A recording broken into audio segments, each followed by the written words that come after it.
crucial event of the Artemis 2 mission. And so we are ready to go. I hope you are too. There is a 30-second delay, but it's okay. It's better than a minute. It's better than 20 minutes. So let's get this ball rolling, and our crew is about to enter Earth.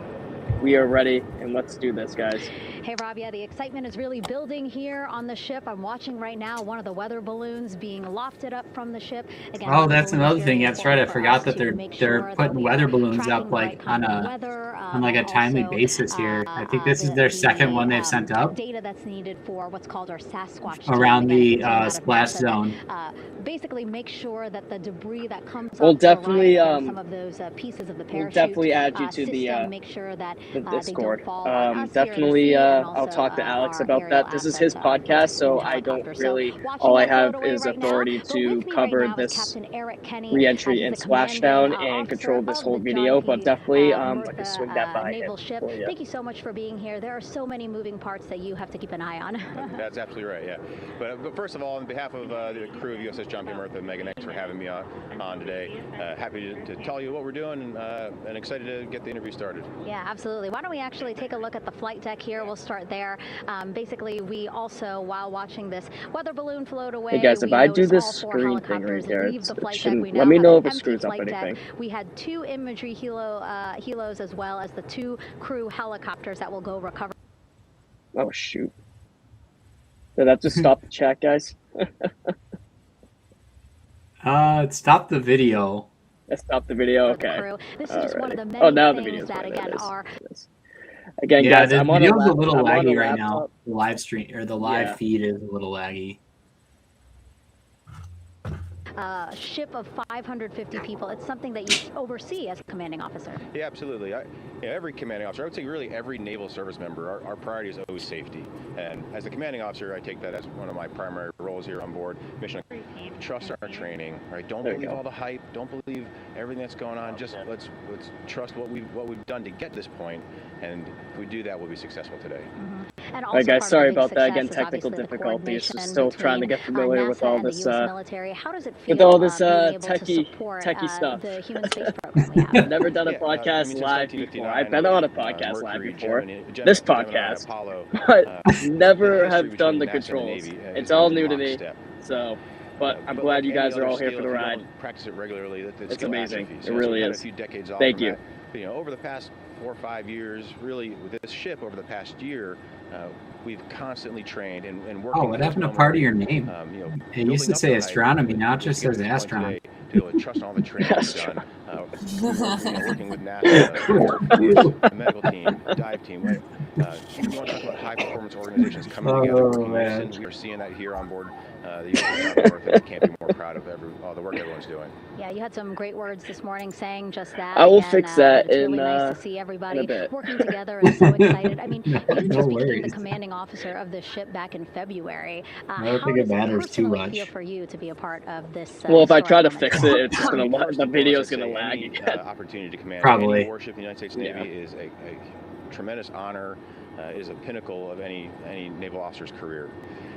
That being said, as my change of command was approaching, and I realized that Artemis was going to be in the window here, I think I'm causing the technical difficulties. And honored to be here to understand. Really, all Andrew here. He's the one that's they all have desktops, right? Like over the past year Kaylin and Matt have desktops. I'm using my MacBook. That's on my laptop. Me listening to NASA and ownership and my video's lagging, but they make my crew better. Listen, if your video's not lagging, it's okay. That synergy is something it's all good on my end. I'm happy to see everything good here. It's fine from my end. Yeah, it's all about partnerships. We couldn't do it without you, and we couldn't have gotten to the moon without. Oh, you know who that is? You know who's in the chat? Captain, it was really great to have you here. Joe Doyle. Hi, Joe. No way. Hey, yes, Joe. it is. I can now see the profile Thank you, pictures. Megan. Back here in Mission Control in Houston. We just had a quick view of the crew. We'll get that view back, and there they are again. Here in Mission Control, the entry team of flight controllers led by Rick Henfling and Jackie Mahaffey serving as the spacecraft communicator. We have just handed over communications links from the Deep Space Network that we communicated with the crew through from the time of the translunar injection burn back on April 2nd. We've just handed back to the Tracking and Data Relay satellite system as we prepare for the crew module service module separation that will take place just 17 minutes from now. With the Earth looming in front of Integrity as it barrels back for a splashdown of the Pacific just 50 minutes from now. We're just Thank you, 5,700 Joe. Thank you, nautical Joe. miles from Thank you. splashdown. Means a lot. Thank you so much. One other quick note about the comparison from the Artemis 1 entry profile to the Artemis 2 entry profile, and how that is serving as a extra layer of protection for Integrity's heat shield.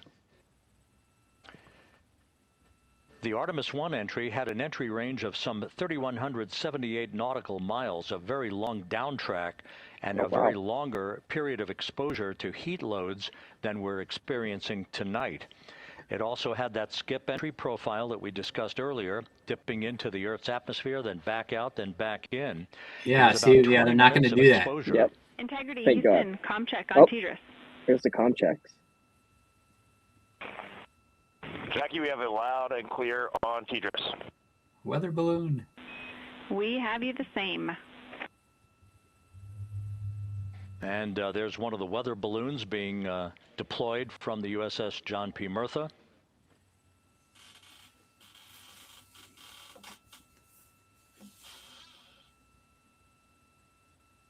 So the Artemis 1 entry had the vehicle. Any update on GPS? We haven't seen a track in yet.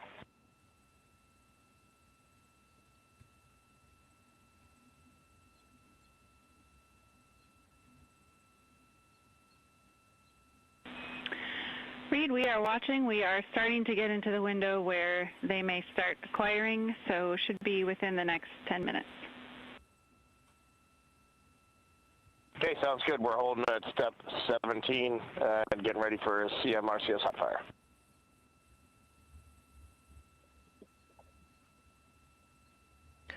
And that exchange indicating that we are expecting to acquire data from the GPS system on board. That'll be a navigational tool that will basically tell Integrity's computers that they're on track down the center line of the corridor for the entry interface that will lead them to their splashdown point.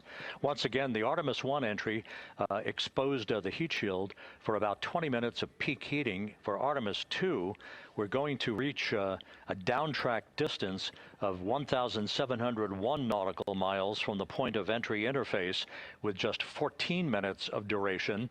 And it's basically a different angle of attack, a little bit steeper angle of attack that will protect the heat shield from excessive heat loads. So that is the difference between Artemis 1 and Artemis 2, all designed into this mission to gather data, to protect the heat shield, since the Artemis 3 mission and beyond will have a different designed heat shield that will allow that skip entry type of profile to be resumed for all of the future missions coming back from the south pole of the moon when we initiate lunar landings.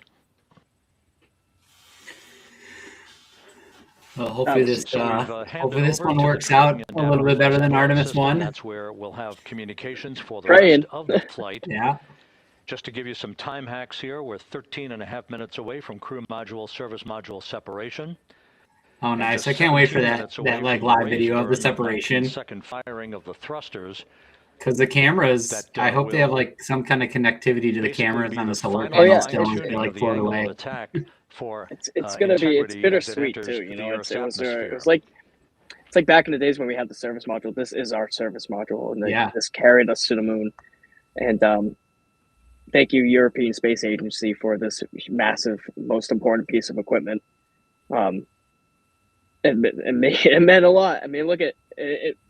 Everything worked, and that's the main thing. Everything worked, and now let's just get our people home. That's all that matters.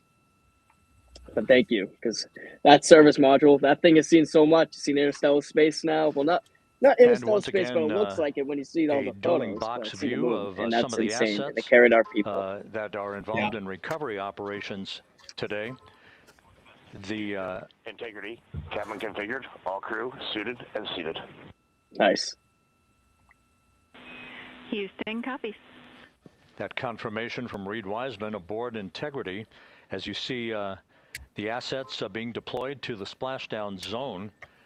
At the time of splashdown, we expect the John P. Murtha to be about 5 miles away from Integrity, keeping a safe distance until we are sure that the vehicle is in the water and upright, and that it is in a good configuration system-wide for the recovery teams to begin to approach the vehicle to erect that inflatable raft. 2 minutes to CM RCS warm-up hot fire. We're ready. That call from spacecraft communicator Jackie Mahaffey indicating that we're 2 minutes away from a quick burst of the reaction control system. Thrusters, that will be a hot fire test prior to the separation of the crew module from the service module. The European service module has performed flawlessly throughout this flight. Everything, all the burns that had been prescribed for that service module have been executed on time and without a problem. There is the European flight control room that has overseen the manufacturing, the design of the European service module. They deserve quite a bit of credit on this mission for not only propelling the Integrity and its astronauts toward the moon, but also conducting the fine-tuning of its trajectory to bring it to this point where we are dead spot on down the middle of the corridor trajectory-wise to bring Integrity down for its splashdown in the Pacific just 44 well minutes done over from there. now. Oh, yeah.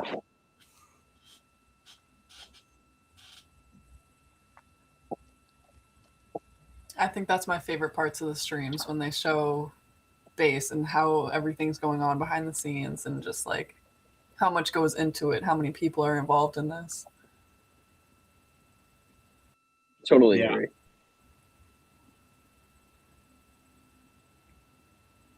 So chat, what do you guys think? Are you guys excited? Are you guys nervous? Let us know, what do you think? It's crazy to think just how many people are like involved in like just the whole Artemis program in general. Visualization I think I read somewhere that there was like over 350,000 people involved in the Apollo program over that whole period of time. Wow. Which is like crazy. That's a wild. Are you kidding me?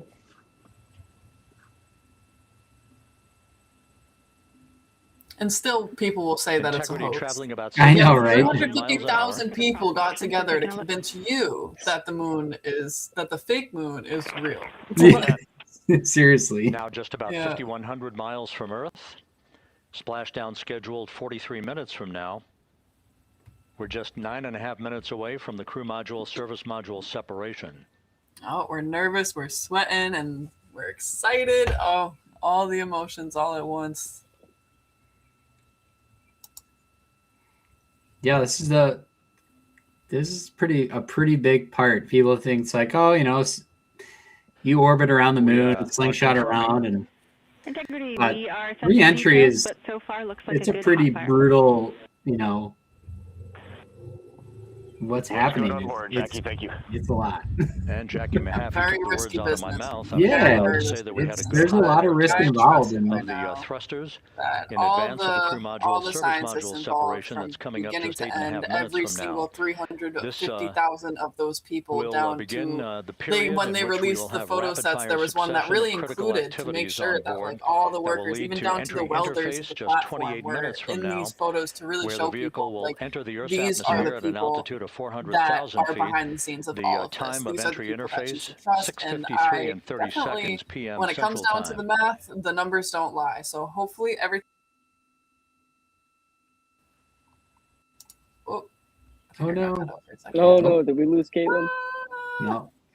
Am I back? Uh-oh. She's back. There you are. Oh, I'm back. There she is. All right. Again, guys, technical difficulties. It's okay. It happens. Yeah. And that's a great example of exactly what could possibly go wrong besides the math. There could always be technical difficulties. There's always room for anything. One small thing gets moved, everything goes wrong. So it's very, very risky business to begin their entry preparations. bringing our crew back home, but hopefully everything will go well. Officer now reports a good hot fire test in preparation for the crew module, service module separation. Less than a half hour now, about a half hour, or no, 40 minutes.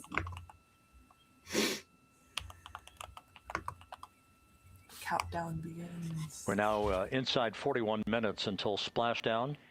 Integrity Houston, we have confirmed a good CMRCS hot fire. And although we are not seeing GPS acquired yet, you can skip the troubleshooting steps in 157 for now. Integrity copies. Oh man, guys, get ready. It's happening.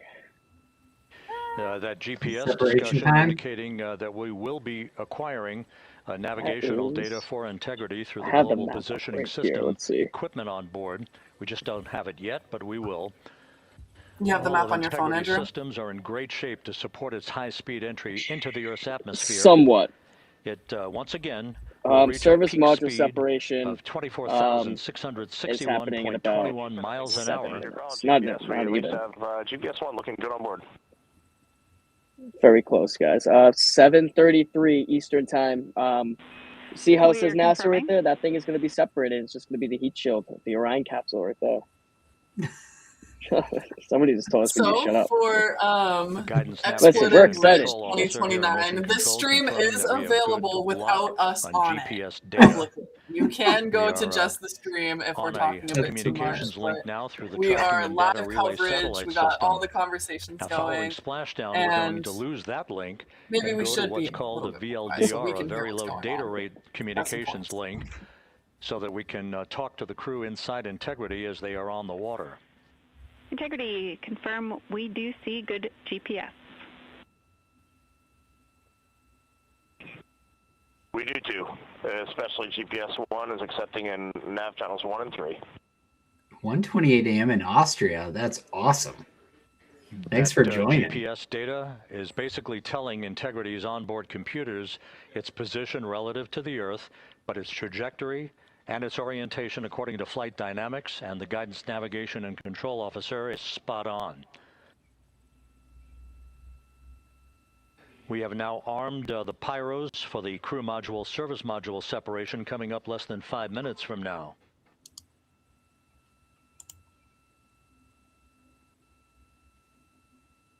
Once again, just 10 seconds after entry interface, we will see Integrity reaching its peak speed of 24,661.21 miles per hour.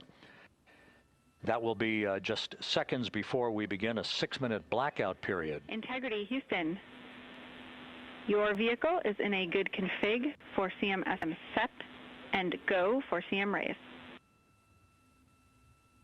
Houston, we see the same on board and copy go for CM raise.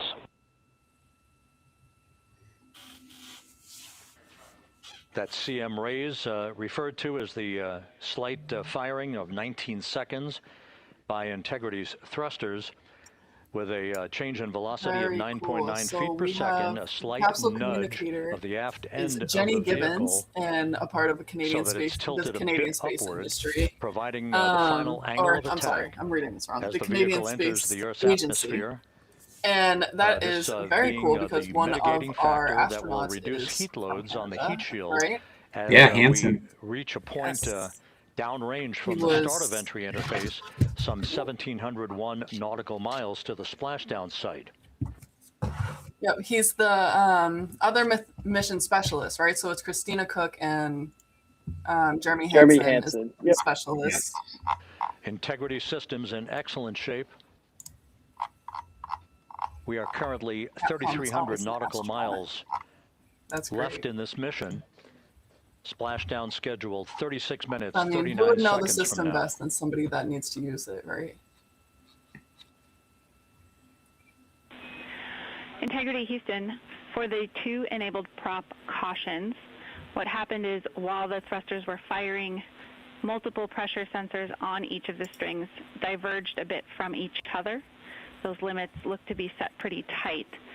We think it could happen again when the thrusters fire in the future, so we are going to suppress those messages. We concur with suppress, not inhibit. Thank you. That exchange between Jackie Mahaffey, our Capcom for tonight, and Reed Wiseman aboard Integrity, indicating basically to ignore sensor data. All of Integrity systems are. Gotta love that. The data, don't worry about that data. There's a couple things though. They had that what was it? The cabin pressure. They had that sensor go off a couple times, or cabin leak. Yeah, They did. They did had that had went off a couple times, and the funny one was it was the fans for their suit dryer coming up on about 90 where I seconds guess causing the sensor, they were too close together, and it was causing a false read on one of the cabin pressure sensors. That is, I did, yeah. They've had a lot of those, but they're all there's precautionary stuff. All quiet here in mission control. Guys, we are less than a minute away from service module separation. Of this flight, all of the preparatory activities leading up to the vehicle entering the Earth's atmosphere just 21 minutes from now.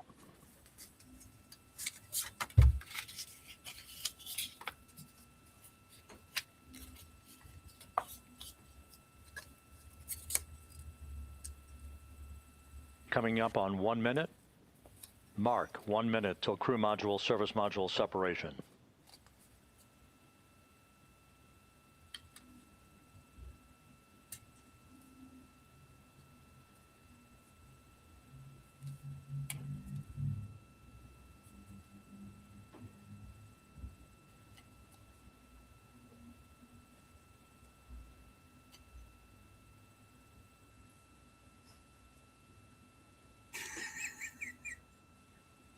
Yes, this is green cheese delivery. How would you like your order? This is definitely the app.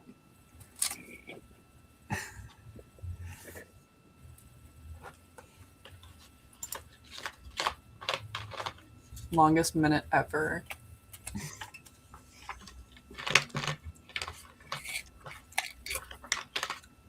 Now, this is one of the cameras on the solar arrays, correct? Yes. Oh.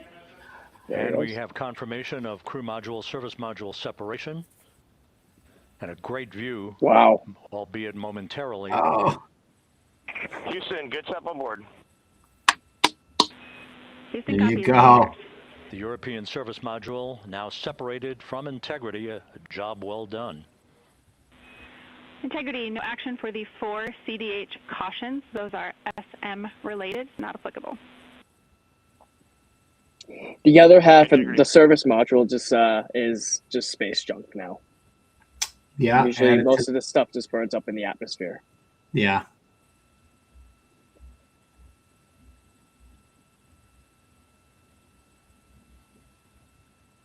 So, with Integrity now flying free on its own for the remaining 32 minutes of this mission. Next up, the raise burn, a 19-second firing of Integrity's thrusters. Good GPS 2.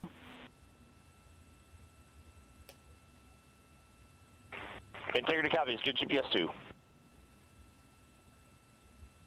Coming up on the 2-minute mark until the raise burn. Again, this is the final tweaking of the orientation of Integrity to put it in the right angle, if you will, the angle of attack that it will fly in during its entrance into the Earth's atmosphere. Entry interface now just 18 minutes, 25 seconds away. This is a visualization, but driven by real-time telemetry.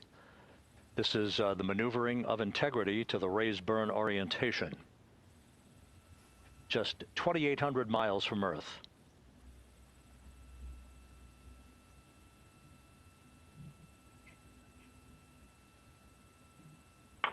Houston, we got a great view of the European service module out the window with the sun hitting the side and the solar rays and the NASA worm right there. It's a beautiful looking machine.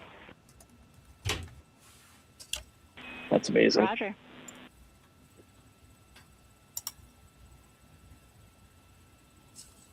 It's crazy to think, guys, that service module made the mission happen. We have completed the maneuver to the raise burn orientation.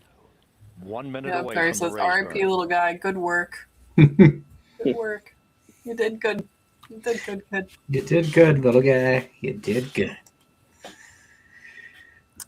This is what I'm talking about. This stuff makes me emotional, guys. This is like, oh, good work, little guy.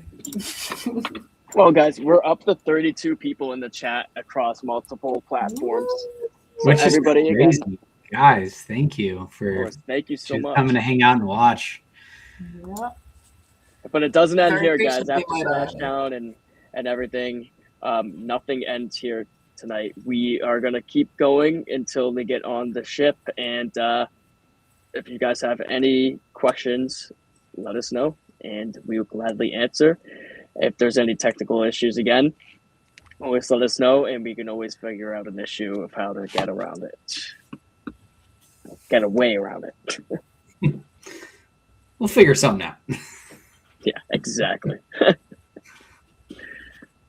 Is this the Truth These Channel? These are super critical moments here that they're working on, because if they're like even just a tiny bit off with these angles, then they're going to be like, that sends it off way off of where they're supposed to land. And these calculations are down to the millimeter. Yeah, no, they have to be like spot on, literally. Yeah. Will we be able to see the splashdown? Yes, we will. It's supposed to be at 8:07 p.m. Eastern. Good. Around 7:53. We're going to see a complete blackout of all communications with our crew. The ionization, just because of the friction of how fast they're going in our atmosphere, will cause a complete loss of communications with them. As expected to be about 6 minutes, starting around 7:53, and then the splashdown will be at 8:07. And will not be amended any further. And we have the right angle of attack to mitigate any excessive heat loads. With that, loads guys, I am going to go during entry interface. grab one more little drink and prepare. So I'll be right back ASAP. Perform the 180 roll for the first minute or so in that attitude. We expect about a minute. LOS. We copy.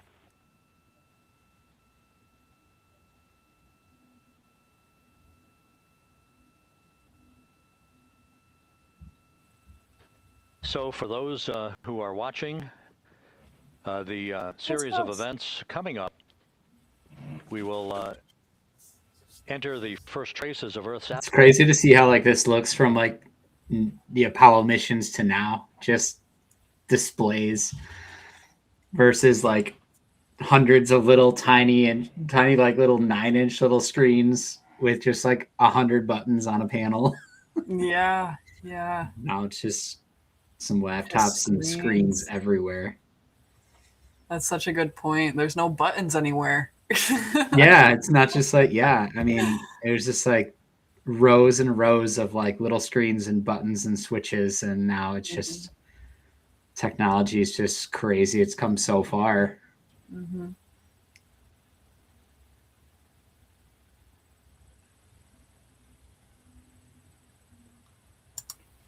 Is it paused? Nobody's moving in there. I'm not getting any. Because Andrew left, he was the one streaming it. Andrew, come back! It's broken. Here. Oh, my phone is dead too. Can you text them? Say come back as soon as possible. We have technical difficulties. Yeah, it definitely looks like the live froze. Yeah.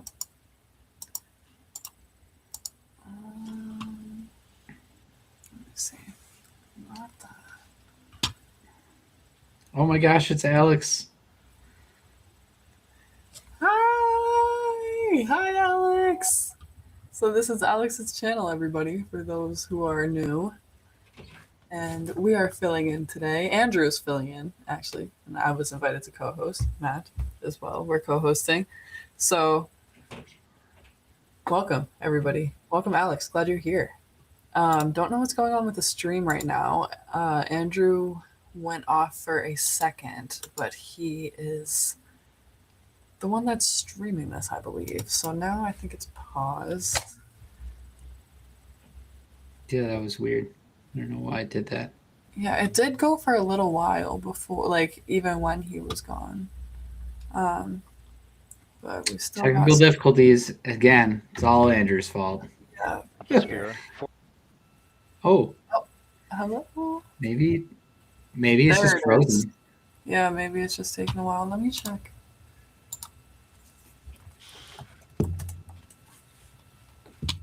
The parachute deployment sequence, once again, will come in several segments, but in rapid fire succession. And we have a great view of the moon out window 2. Looks a little smaller than yesterday. All right, we're back. Guess we'll have to go back. Cool. Good. All right, we're back. Reed Wiseman and Jackie Mahaffey exchanging discussion on a view of the moon that Integrity's astronauts. Dang it, now we're probably like a minute 30 behind. Mission that will be completed with splashdown just 25 glitch minutes out from for a now. second. Maybe it caught up. 3 forward bay cover parachutes Yeah, will we're be used to pull about, the forward bay cover off the top of the vehicle. Well, what's this saying? Then 2 drogue parachutes will be deployed to there slow says and stabilize 24, the crew module during like its descent. 50 is like going 25, Followed by 3 40 pilot parachutes that will here. lift So I and guess, deploy like, the main parachutes from the oh no, forward there's bay. lag everywhere. The final sequence will have 3 main Yeah, parachutes they're probably deployed. all off. These will be 116 feet Also, in like diameter. a point where probably so many people are streaming it everywhere. Approximately 265 Yeah, feet on long Associated when Press, reefed. there's 45,000 right now. The parachutes There's will probably like ultimately a couple slow 100,000, Integrity I'm sure, down on this from NASA its peak stream. speed of almost 33 times the speed of sound to a gentle 19 miles an hour at splashdown.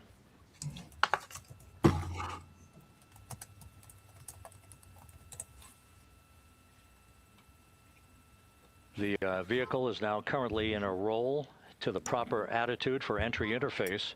Our trajectory is right on according to flight dynamics.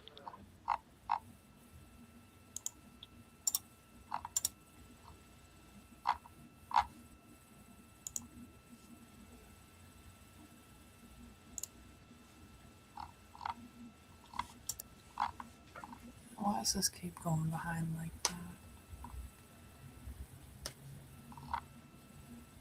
Integrity is on a trajectory from southwest and northeast across the Pacific Ocean, descending at a rate of we're about 15,000 feet per second. We're like 3 seconds behind the NASA stream. It's not bad. Oh, that's not bad. Yeah. Range to touchdown 4,300 nautical miles. About 850,000 watching on NASA right now on YouTube. Yeah, it's. There we go. Here. What are we looking at? Some bread, guys. Oh, dang. Wanda said it NASA channel's at 1.6 million watching. Wow. Oh, wow. Integrity, Orion in the EI roll 180 attitude. By the way, respond to Alex's comment. Let's get on board, Jackie. Sorry, Yes, I do not want to interrupt mission control, but this view out of one of Integrity's responding to Alex's windows, comment. Alex, we had a call for 3 good barrows. Those are barometric pressure sensors. It means a lot. That Thank you feed, so much. Thanks, bud. Altitude and rate of descent information to Integrity's computers that will trigger the parachute deployment sequence. What does this mean? I dropped less this than 9 on minutes my away from entry XP interface, and people are 22 watching minutes from splashdown. That means he's shared our live feed on X, Twitter. Oh, cool. Oh, and 250 people viewed it. Cool. That's Thanks. awesome. Thank you. How many people are in the chat now? 20. Oh, okay. All You can right. see the reflection of one of the crew members in the window. Sweet. Out in the Pacific, the weather conditions. Wonder if our guys from just the Flaming Stars podcast are in here, Brett or Nick. Winds at 10 Hey. knots. I sent it to him. Wave Like, heights you guys got to tune just in. about 4 feet. Thank you. A gentle day in the Pacific for the homecoming of Integrity's astronauts. Yeah, their new podcast is pretty awesome. It really is Flaming Star. Yeah, Flaming I Star love- podcast is great. It's just so great for just the hobby and the community to continue to have people trying to put stuff like this together. Integrity back Open his in mission EI control. attitude.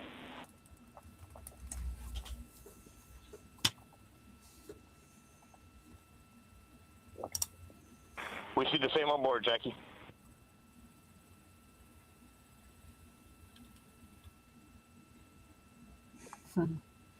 Where's Alex? He's Alex at a is wedding. he's at his friend's wedding Complete tonight. Oh, crew and vehicle are configured for entry. beautiful. It's the words we love to hear. Houston copies. Quickly before mission control. And we're in step 37, transferring navigate to BFS. Hello from Fort Hope, Canada. Canada. Canada's all right. Canada's on the ship too. Like, we got a lot of Canada tonight. Quickly, Alex is at a friend's wedding, and he asked for a few hosts tonight for this podcast, and here we are. And Houston, in instruction 509, we are not below 0.2. All right, perfect.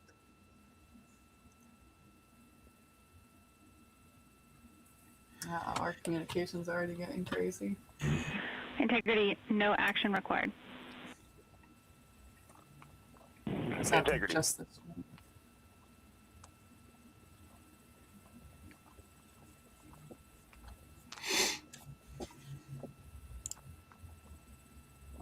Long story short, Alex needed a host for the tonight. Now 6 minutes away here from we entry interface. Which is awesome. The first I've always wanted traces to of do Earth's this. atmosphere at an altitude of 400,000 feet. It's just traveling cool. About 34,000 when you're like, hey, you want to come on? feet per second, Yeah, sure. ranged I'll come splashdown hang at out that and point chat and watch will be this Splashdown live. It 1,701 sounds like a nautical great miles. time. Yeah, For honestly, that. best use of my Friday night, if I'm going to be honest. I was going to be watching it anyways. Yeah, I mean, I was definitely going to watch it either way, so this is way more entertaining for sure. Hang out with y'all and everybody else joining us to watch. Just a Pretty reminder, cool. some 24 seconds after entry interface, we do expect to lose communications with the vehicle and the crew during a 6-minute blackout period when a plasma shield will build up around the spacecraft due to the ionization, due to heating effects. And Flight Dynamics has just confirmed we will have a blackout period of exactly 6 minutes. I wonder if any of my neighbors tuned in. And once again, that's due to the fact that a plasma buildup around the vehicle will prevent communications. I know my and neighbor data. Steve. He's So probably we at will not home be on able his to computer talk watching to this. the So crew we'll members see at that time, Reenters nor will somewhere. we receive data here in the flight control room. Houston, everything is looking good on board. Just confirm no pre-EI downloads. Houston concurs.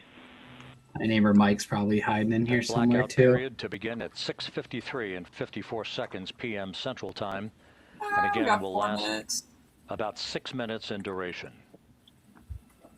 Here we go, guys. Look at Earth. Wow. That's us.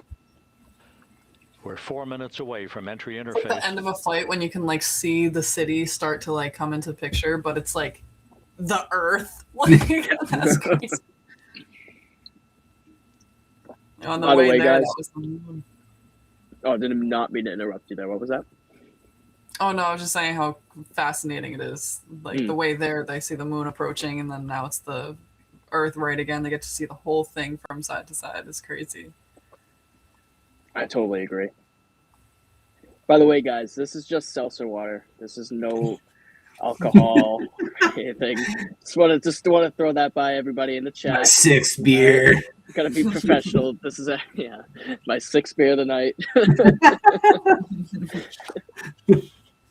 But no, just polar seltzer water. Yeah, this is a sober party, Jack. Exactly. Always. This view from Integrity, as it crosses from southwest to northeast across the Pacific Ocean, 3 minutes from entry interface.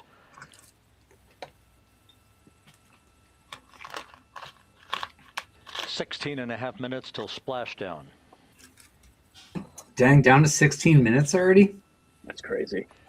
Honestly, The USS John honestly, P. it kind of Murphy is. and the recovery team Like time's is on gone a station little quicker than I in thought it was position, going to. as are the airborne imagery assets that we hope to receive imagery from as Artemis enters the Earth's atmosphere and through parachute deployment. I can't stop smiling. I'm so excited, you guys. This is so cool. Like, oh my gosh. I'm just like praying and praying and praying that everything goes well in these next 6 minutes. A very important 6 minutes. All of Integrity's systems are in great shape. The crew is ready to complete its mission just 15.5 minutes from now. All of the activities today have gone off in perfect fashion. No issues with the vehicle, no issues with the crew. And the weather at the splashdown site is go.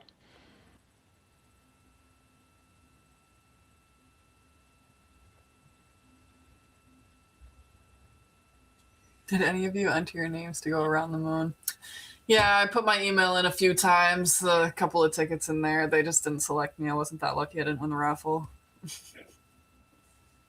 I did not. I honestly didn't even really know about it until like pretty much like the day before like the mission like launch. Coming up on I was like, oh, that's kind of cool. Interface. Me too. Would have been kind of cool to do, but yeah, I'm just surprised I didn't like hear about that or know about it like earlier on. But I literally didn't hear about it until it was definitely too late for something like that. But was it a draw though, Kaylin? You were saying like you had to get like selected. Mark, 1 minute until entry. Oh no, I was just joking. Oh, okay. I was like, I don't know. Like 1 minute 20 seconds. I could see that being a thing. Like, hey, we're selecting you to bring your name up. Like, oh, cool. Integrity. Here we go, guys. 1 minute to a 6-minute blackout. Integrity. Oh God, here we go.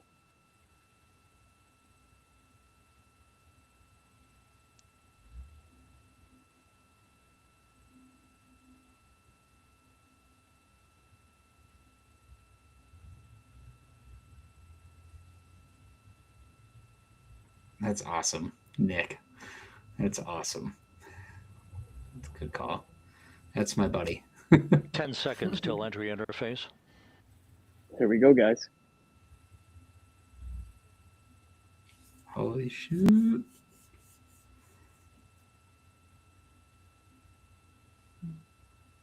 And we have crossed the threshold, now entering the Earth's atmosphere. We're at 400,000 feet, traveling 34,800 feet per second. See some of the plasma already starting to kick up. Here we go. Time to splash down 13 minutes, 10 seconds. Why is it moving so fast? Here we go, guys. Wow. And as predicted, we've entered our communications blackout. This will be a 6-minute blackout period.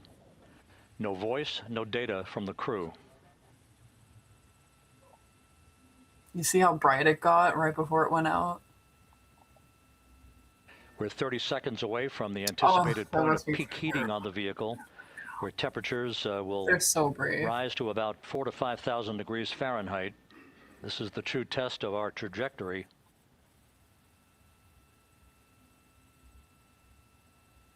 Is this a camera on it? And from the G5 aircraft in the vicinity of the splashdown zone, this view of Integrity.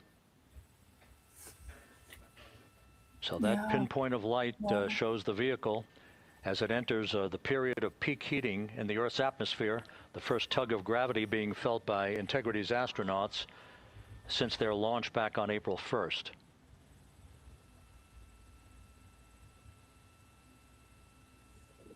Guys, I'm very nervous. This is insane. Should have started a timer right when it 4.5 started. minutes until the end of the blackout period. We got about 3 minutes left. Time to splash down, 11 minutes, 33 seconds.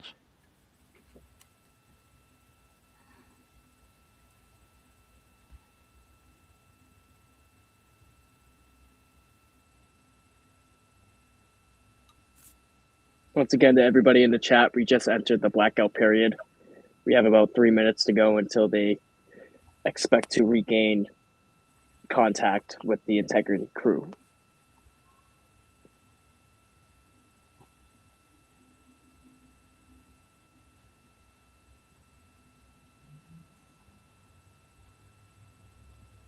The landing and support officer reports that the P3 has acquisition on integrity.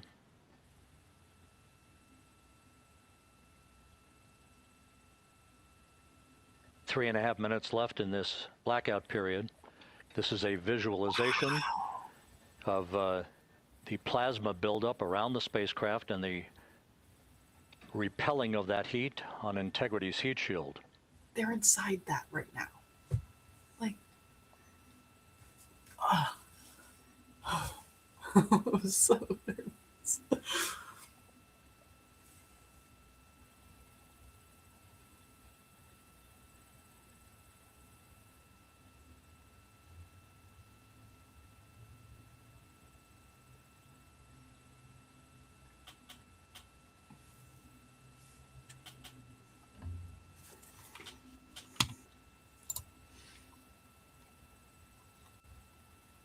Flight Dynamics reports that airborne assets in the vicinity of the splashdown zone do have a visual on Integrity. Still 2 minutes and 40 seconds left in our blackout period. Time to splashdown, 9 minutes, 35 seconds.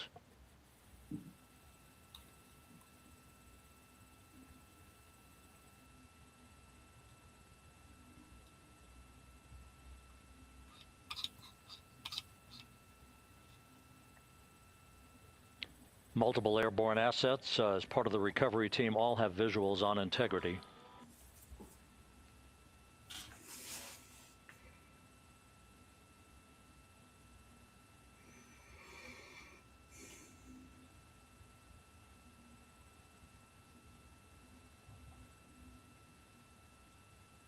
And the WB-57 flying in the splashdown zone also has a visual. And the Navy helos also have visuals.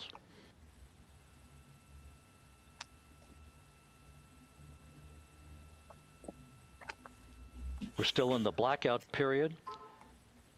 Still do not have communications from the crew.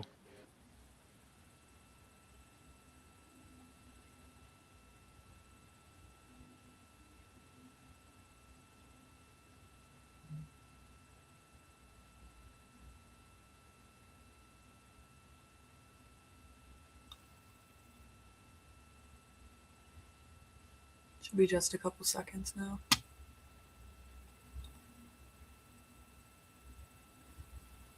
Within the minute.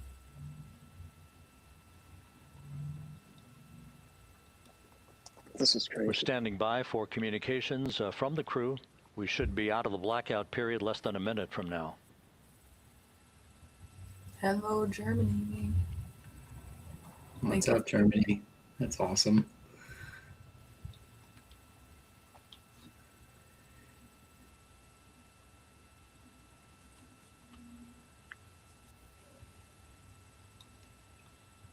Look at that velocity is dropping.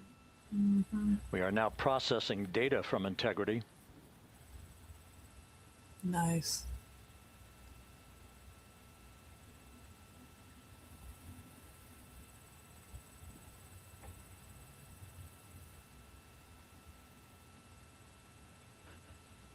Landing and support officer reports the small boats are en route to the splashdown target zone. There they are.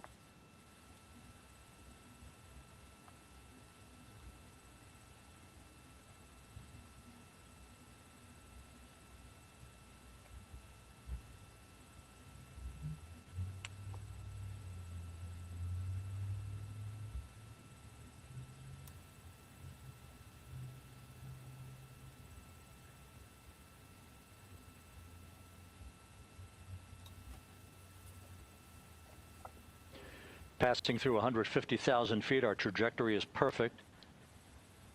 We're getting intermittent views. Oh my God. Of Integrity. Still waiting to establish voice communication.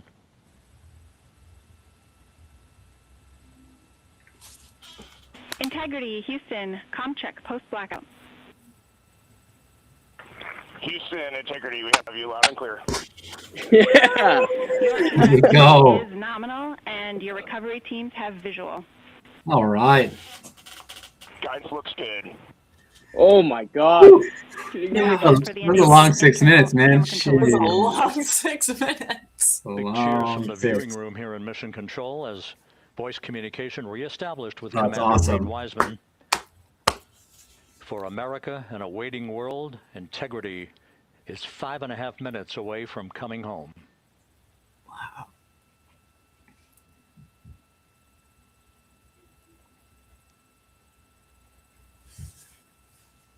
Passing 100,000 feet now. Range to splashdown 19 nautical miles.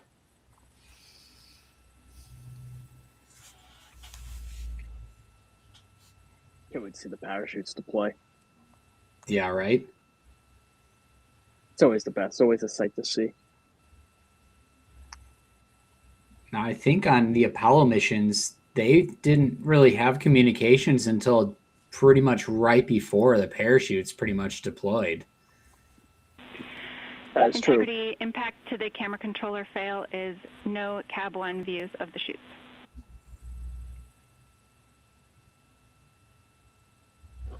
Integrity.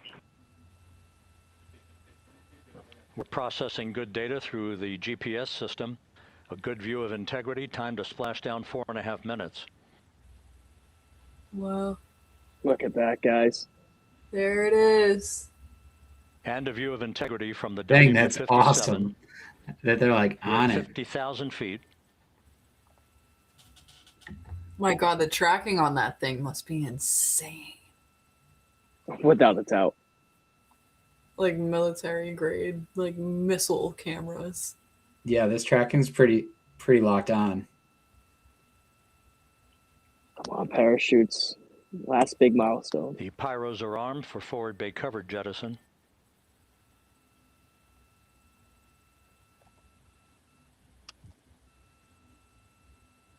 That's so cool.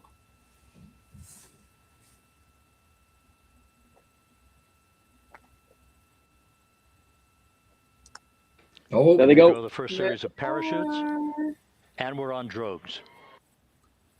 And Houston, we're visual 2 drogues out the window. 2 good drogue shoots. Next up. We copy. We see them. Next up, the deployment of pilot parachutes that will pull the main chutes out. Time to splash down 3 minutes and 10 seconds. I guess I didn't realize how many sets of chutes they had. Yeah, me neither. Me too. Yeah, I did not know Perfect that. descent rate according to flight dynamics. Good rates on 2 drogues. We see the same on board.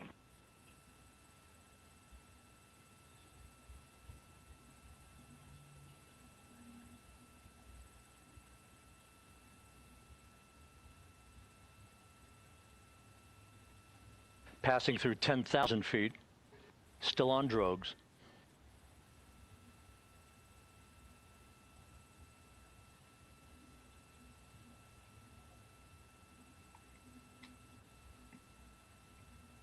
Oh, there goes the three mains. Main chute Pilot, deployed. yep, there they are. There we go. We're at 5,000 feet. Open them up. Search and recovery beacon has been activated on integrity. There we go. And we have 3 Nice. good main chutes. Good 3 main chutes, good reefing, good descent rate. There we go. Good looking parachutes.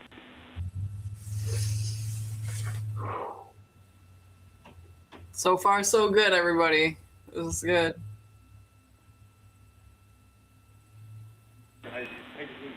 Integrity. Cabin pressure indicates no need for hydrazine checks. Integrity copies. This is a perfect descent for integrity. Its crew sounding hale and hearty on board. Perfect Time to descent. splash down Perfect 1 minute, descent. 15 You seconds. like those words? I can't believe this, guys. This is insane. This is crazy.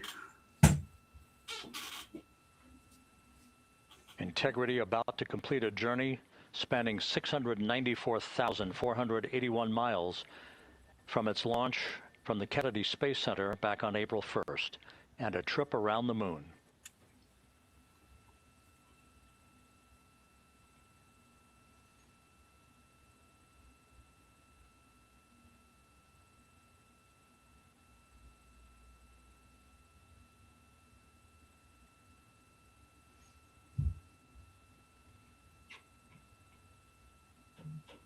What do we got? Like less than a minute? Yep. This like thermal camera is awesome. Yeah. It's ridiculous.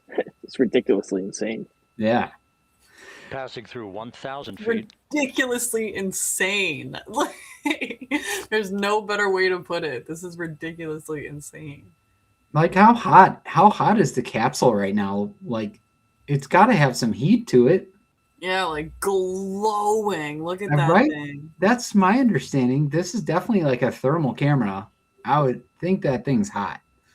Yeah, I mean, it just went through so much friction that it threw a plasma force field that was impenetrable by communication of any information. Yeah. That's insane. And they were just sitting inside of it. Imagine just being inside of something like that. That's crazy. Like ridiculously insane. A mini oven, man. Post-landing command now. There we go. Copy splashdown. There it is. Splashdown confirmed at 7:07 p.m. Central Time, 5:07 p.m. Pacific Time. Wow. From the pages of Jules Verne to a modern-day mission to the moon, a new chapter of the exploration of our celestial neighbor is complete. Integrity's astronauts back on Earth. That's amazing. Oh my God, you're kidding me.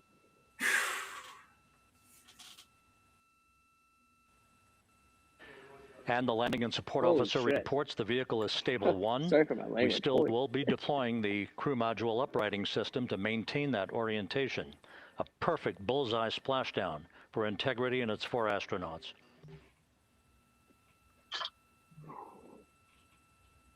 Amazing. I think we lost Caitlin. Nope. I'm back. She's back.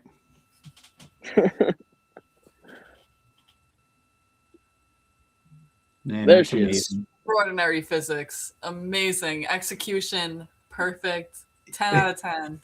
Yeah, right. Let's get them out of here. Let's get them out of that thing and safe on land with their wobbly legs. The unofficial splashdown time, 7:07 and 47 seconds p.m. Central Time. We'll get that refined for you. That would put the end of the mission at a mission elapsed time of 9 days, 1 hour, 31 minutes, 35 seconds. Successful mission, 9 days. Oh my gosh. And we're configuring for very low data rate.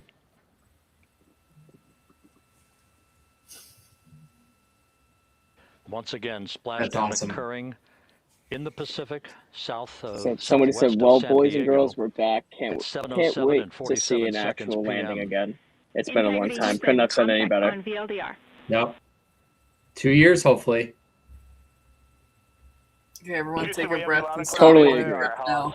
There's been missions where it goes all wrong, and this time I'm still holding my breath. I am still until they're on dry land, until I see their face. We need until to the boat picks them up. But this is the easy helicopter. in retrospect. Yeah, how do they get out of these now? Like, how did they pick up Artemis 1? Is it a boat or is a helicopter still pick them up? They got a couple different helicopters. They have assigned helicopters. Yeah, so they just scoop each side with a helicopter. Yep. Yeah. So stable 1, upright. The crew module uprighting system is being deployed. The 5 airbags being inflated through helium to maintain the upright configuration for the vehicle. This was a textbook entry and a textbook touchdown for Integrity. Oh, that's Reed Wiseman, Victor Glover, Christina Cook, and Jeremy Hansen back on Earth after a journey around the moon.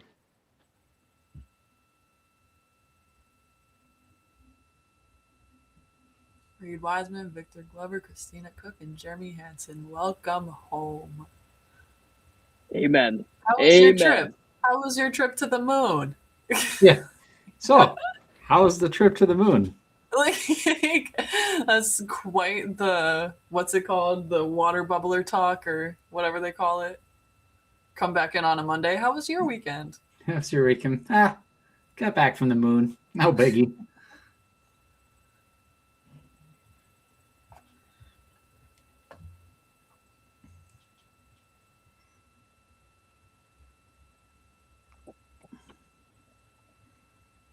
Guys, what a moment for like We just continue humanity.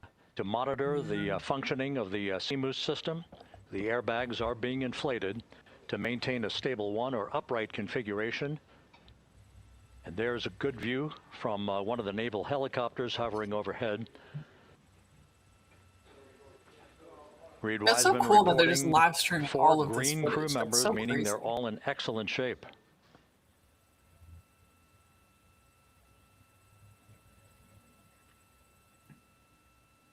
Wow.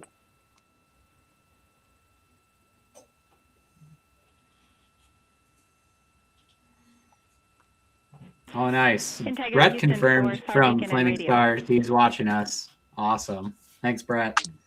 Thank you. Star Beacon is in 406, and we're powering the radio now. Go ahead. We see the beacon on. However, the recovery team is not seeing the signal. Your SAR radio uses the same antenna, so you may run into with the radio. Okay, we're also powering up the sat phone now.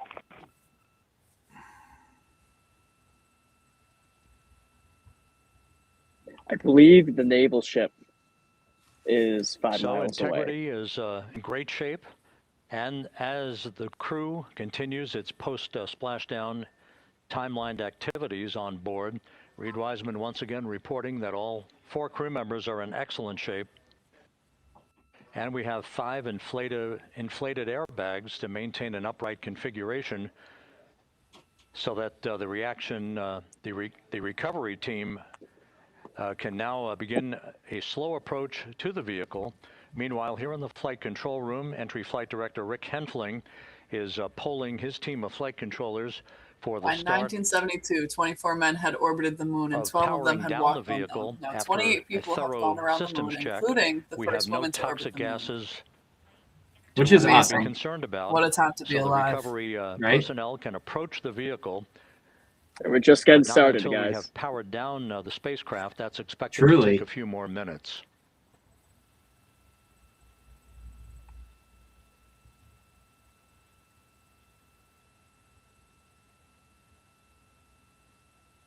Yes, 12 of which that walked on the surface.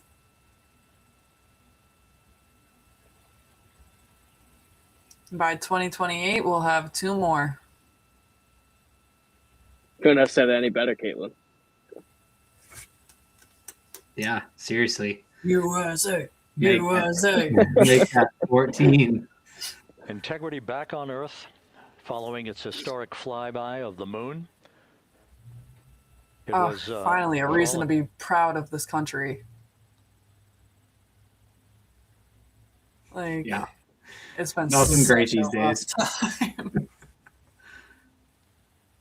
The question is, will that 2028 mission, will it Reed Wiseman be indicating some trouble with the will be the SARSAT first will phone be the on first board. female that walks on the moon? That's not an issue. What is more important is that Um, the vehicle is I don't know. I'm solid. not sure who's on the mission. No I know issues as, there's we begin the power down going Did they to be some release for astronauts. Artemis begin the 4 recovery process. already?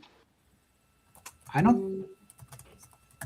Honestly, I don't know if they released. I know it's going to be slated 2. Oh no, it's going to be 4. Hey, can you guys still see the chat? Because my whole video Yep, 2 just crew lagged. members. Yep, it hasn't been announced yet. Yeah, it's. I think the Artemis 3 crew has been announced though. I think. Yep. Yeah. Yep. So that's just going to be our low Earth orbit. The, Yeah, with the commercial personnel landers and all that control stuff. reports, Yeah. that we Yep. have safed the Trying prop to see system if on all that good integrity. stuff works. Yeah, and they're gonna put like a Again, that docking was, station up there very for weak and the broken. commercial landers, right?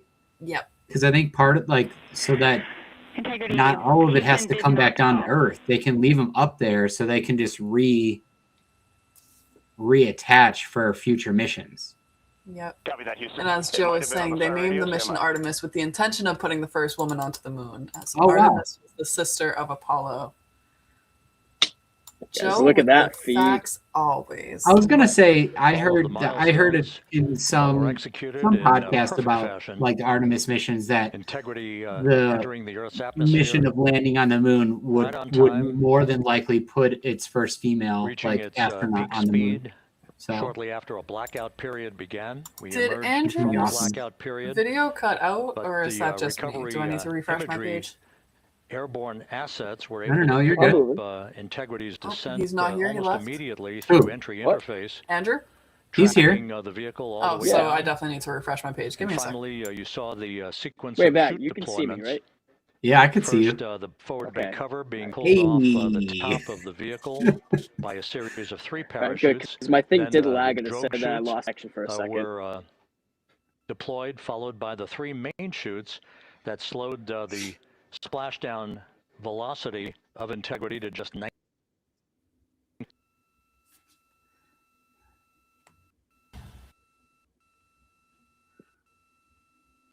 I did lose audio on the live, or maybe they're just You did? not talking. I think they were just talking because I can hear them. Can everybody else hear the audio? Not for the Let me know NASA. that- There it is. Oh, now I can. Hear it now. With Yeah. no joy on SAR and SAT phone, we'd like you to command an additional 15 minutes for a total of 30-minute power down delay.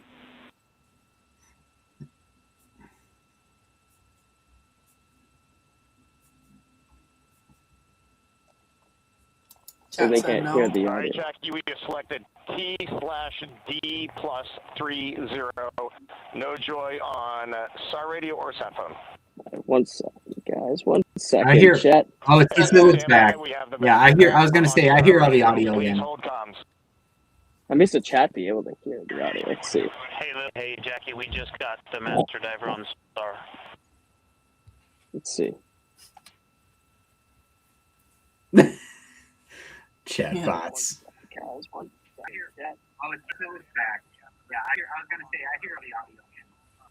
All right, it's back. Here we go. A good view of one of the fast boats. Integrity Houston, if you are happy with your comm with Master Diver, you can go back to the 15-minute power down. Okay, stand by. Yeah, we'll confirm here in a second. The crew on board Take that Integrity over. coordinating with the flight control team in Houston here in Mission Control on the timing of the power down of the vehicle, which will be the precursor to the recovery teams approaching the spacecraft. There are no issues with Integrity. We've had a bit of broken capability in establishing a SARSAT or satellite phone communications capability between the crew on board Integrity and the recovery team. That will get sorted out here shortly. There's plenty of cooling on board Integrity, so there's no rush to begin the power down. I tried to call you on the sat phone and not getting an answer there either. Concur, we haven't had anything come through. All the fish in the vicinity probably got cooked and boiled.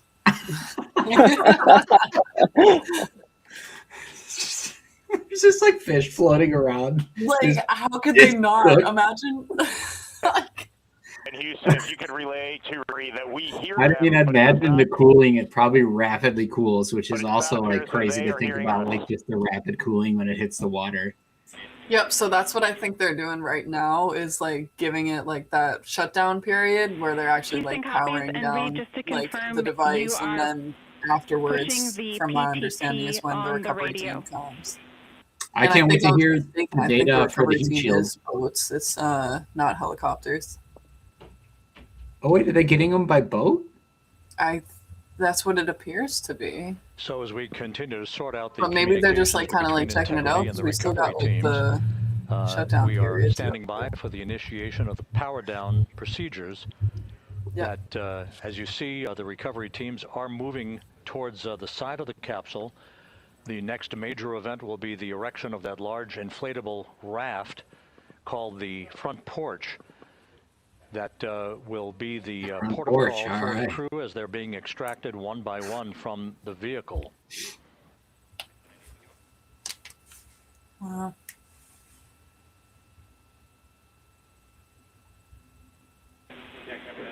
Integrity Houston for sat phone. We are going to attempt to call you.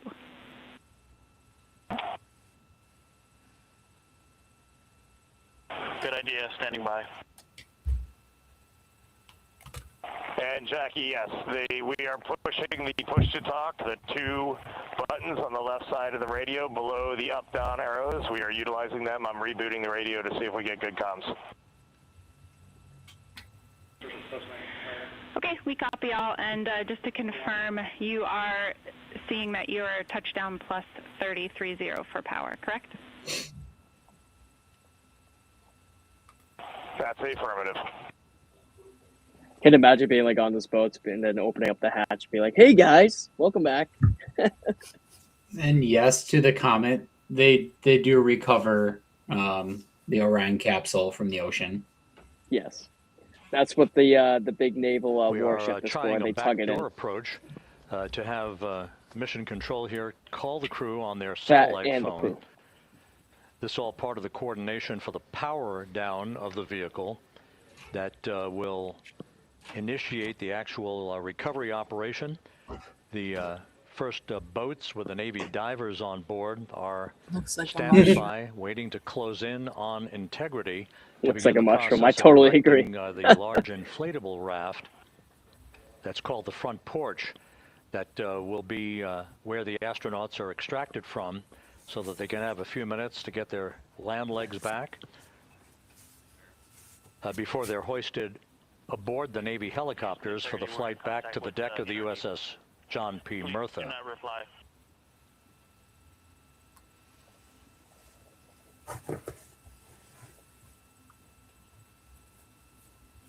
Again, for anybody new joining the chat, we just had a successful re-entry and splashdown of our Artemis 2 crew, and the mission has finally been completed.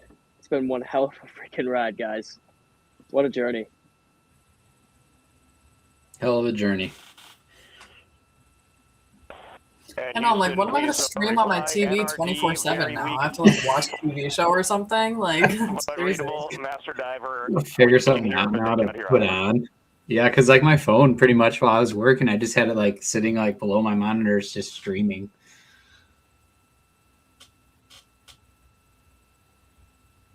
Do you have the diver over there right now? I think they do.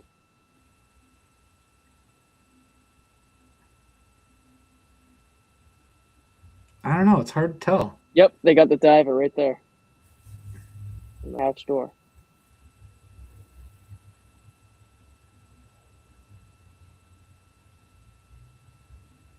I believe so. I don't know. I don't see him. It's just a shark hanging out. Grilled. just a grilled shark. Grilled shark. And Houston on OE1, is there any chance to tie us into NRD?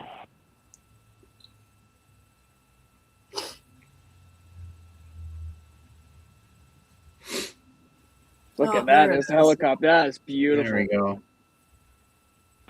Checking.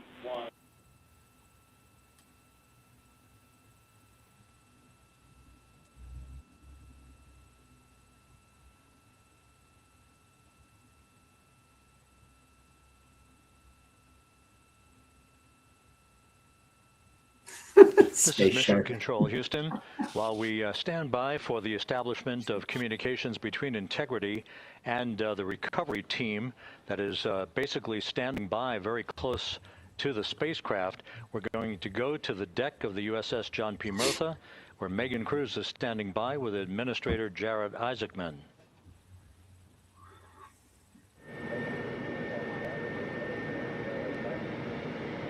Hey, Rob, yeah, just such an honor to be able to be here on the ship, to be able to share and experience this moment with everyone together. And of course, as you just said,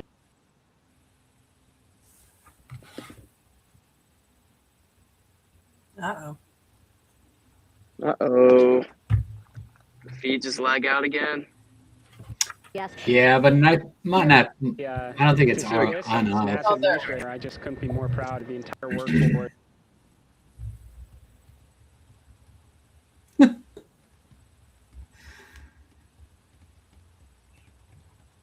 Oh my God. Hang on, chat. The years, the effort, the late nights, all the hard work from across the country that contributes incredible moment right now. And yeah, incredibly grateful too for our teams here on the John P. Murtha right now. Yeah, look at the behind us here. We got everybody. Hey, what do you guys think? We just brought some astronauts back from the moon, huh? Can everybody hear? Yes, we did. Unbelievable. Thank you. Yeah, so grateful to the Navy, the sailors that are here, the NASA teams. I mean, this is a joint effort that's on their way right now. These recovery forces are getting out to our Orion spacecraft, to Integrity, to get our astronauts back on the ship safely. Yeah, and this is not just an accomplishment for NASA. This is an accomplishment for humanity. Again, a historic mission to the moon and back. How does this make you feel, and what do you hope people take away from this? Well, I'll tell you, you know, I think about the crew members that we've all had an opportunity to observe over the last 10 days, right? I mean, they're absolutely professional astronauts. I mean, wonderful communicators, almost poets. But then I think these were the ambassadors from humanity to the stars that we sent out there right now. And I can't imagine a better crew than the Artemis II crew that just completed a perfect mission right now. So yes, it's a huge moment for everybody. What a great crew. I mean, we are back in the business of sending astronauts to the moon, bringing them back safely, and to set up for a series more. I mean, this is not a once in a lifetime, which you hear sometimes around here. It's like, this was a once in a lifetime. No, it's not. This is just the beginning. We are going to get back into doing this with frequency, sending missions to the moon until we land on it in 2028 and start building our base. Yeah, are we going to build on the momentum for Artemis 3? I mean, it's just around the corner. Absolutely. So, I mean, that's, you know, part of me too. Like, I can't wait to get the crew off of Integrity right now, but also getting Integrity back on this ship so we can start taking a look at it, because all that data is so precious to us right now. I mean, we are going to definitely want to take a good look at this. So much data. System. I'm curious on the heat shield. Like, if the heat shield's good this time, then they figured it out. Making progress, right? You had SRB segments already showing up at KSC. Core stage for Artemis 3 is rolling out on April 20th. We're getting Mobile Launcher 1 back in vehicle assembly building. So yes, there is a lot to celebrate right now on a mission well accomplished for Artemis 2, and at the same time, we got to start getting ready for 3. Amazing. And last question, you know, for people who joined us for all 10 days to see what we can accomplish together with our international partners, what do you think about the fact that we're going to keep doing this more and more and more? It's incredibly exciting. I mean, yes, it's the contributions, like the best and brightest across the NASA workforce from across the country, our industry partners, our international partners. We had a Canadian Space Agency astronaut on board in Jeremy. We had the European Service Module.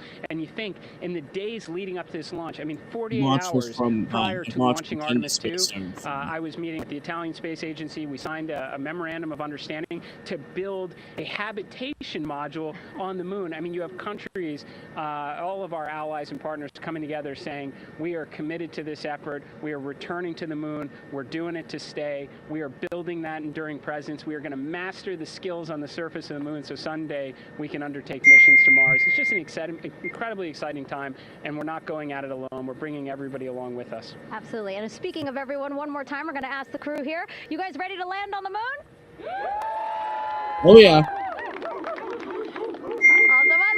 Okay, well, thank you so much, Administrator. Appreciate you being here. We're, of course, going to stay on to watch the crew get extracted from Orion, so stay tuned, and we'll see you back here shortly.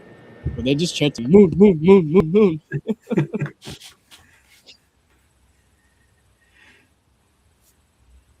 Again, guys, I am. Thank you, Megan, and thank you, Administrator This Isaacman. guy just, We he's are just in the eating a process full of loaf of working French bread. to establish that communications link and to establish Snack the of champions. procedures. Snack Oh, of I know that champions. brown bag. Power down. Yeah, I know that Which is brown gently bag. bobbing in the You know that Pacific, brown bag with following that little a window? worldwide That's a big touchdown old French The bread. little No, weird window. that Yeah, occurred I at know that very well. 7:07 p.m. Central Time, 5:07 Oh, p.m. Pacific Time, 2.5 hours Yes, before we still got to sunset see the crew. in We the still got to, Pacific, southwest of San see what Diego. happens for the rest of this.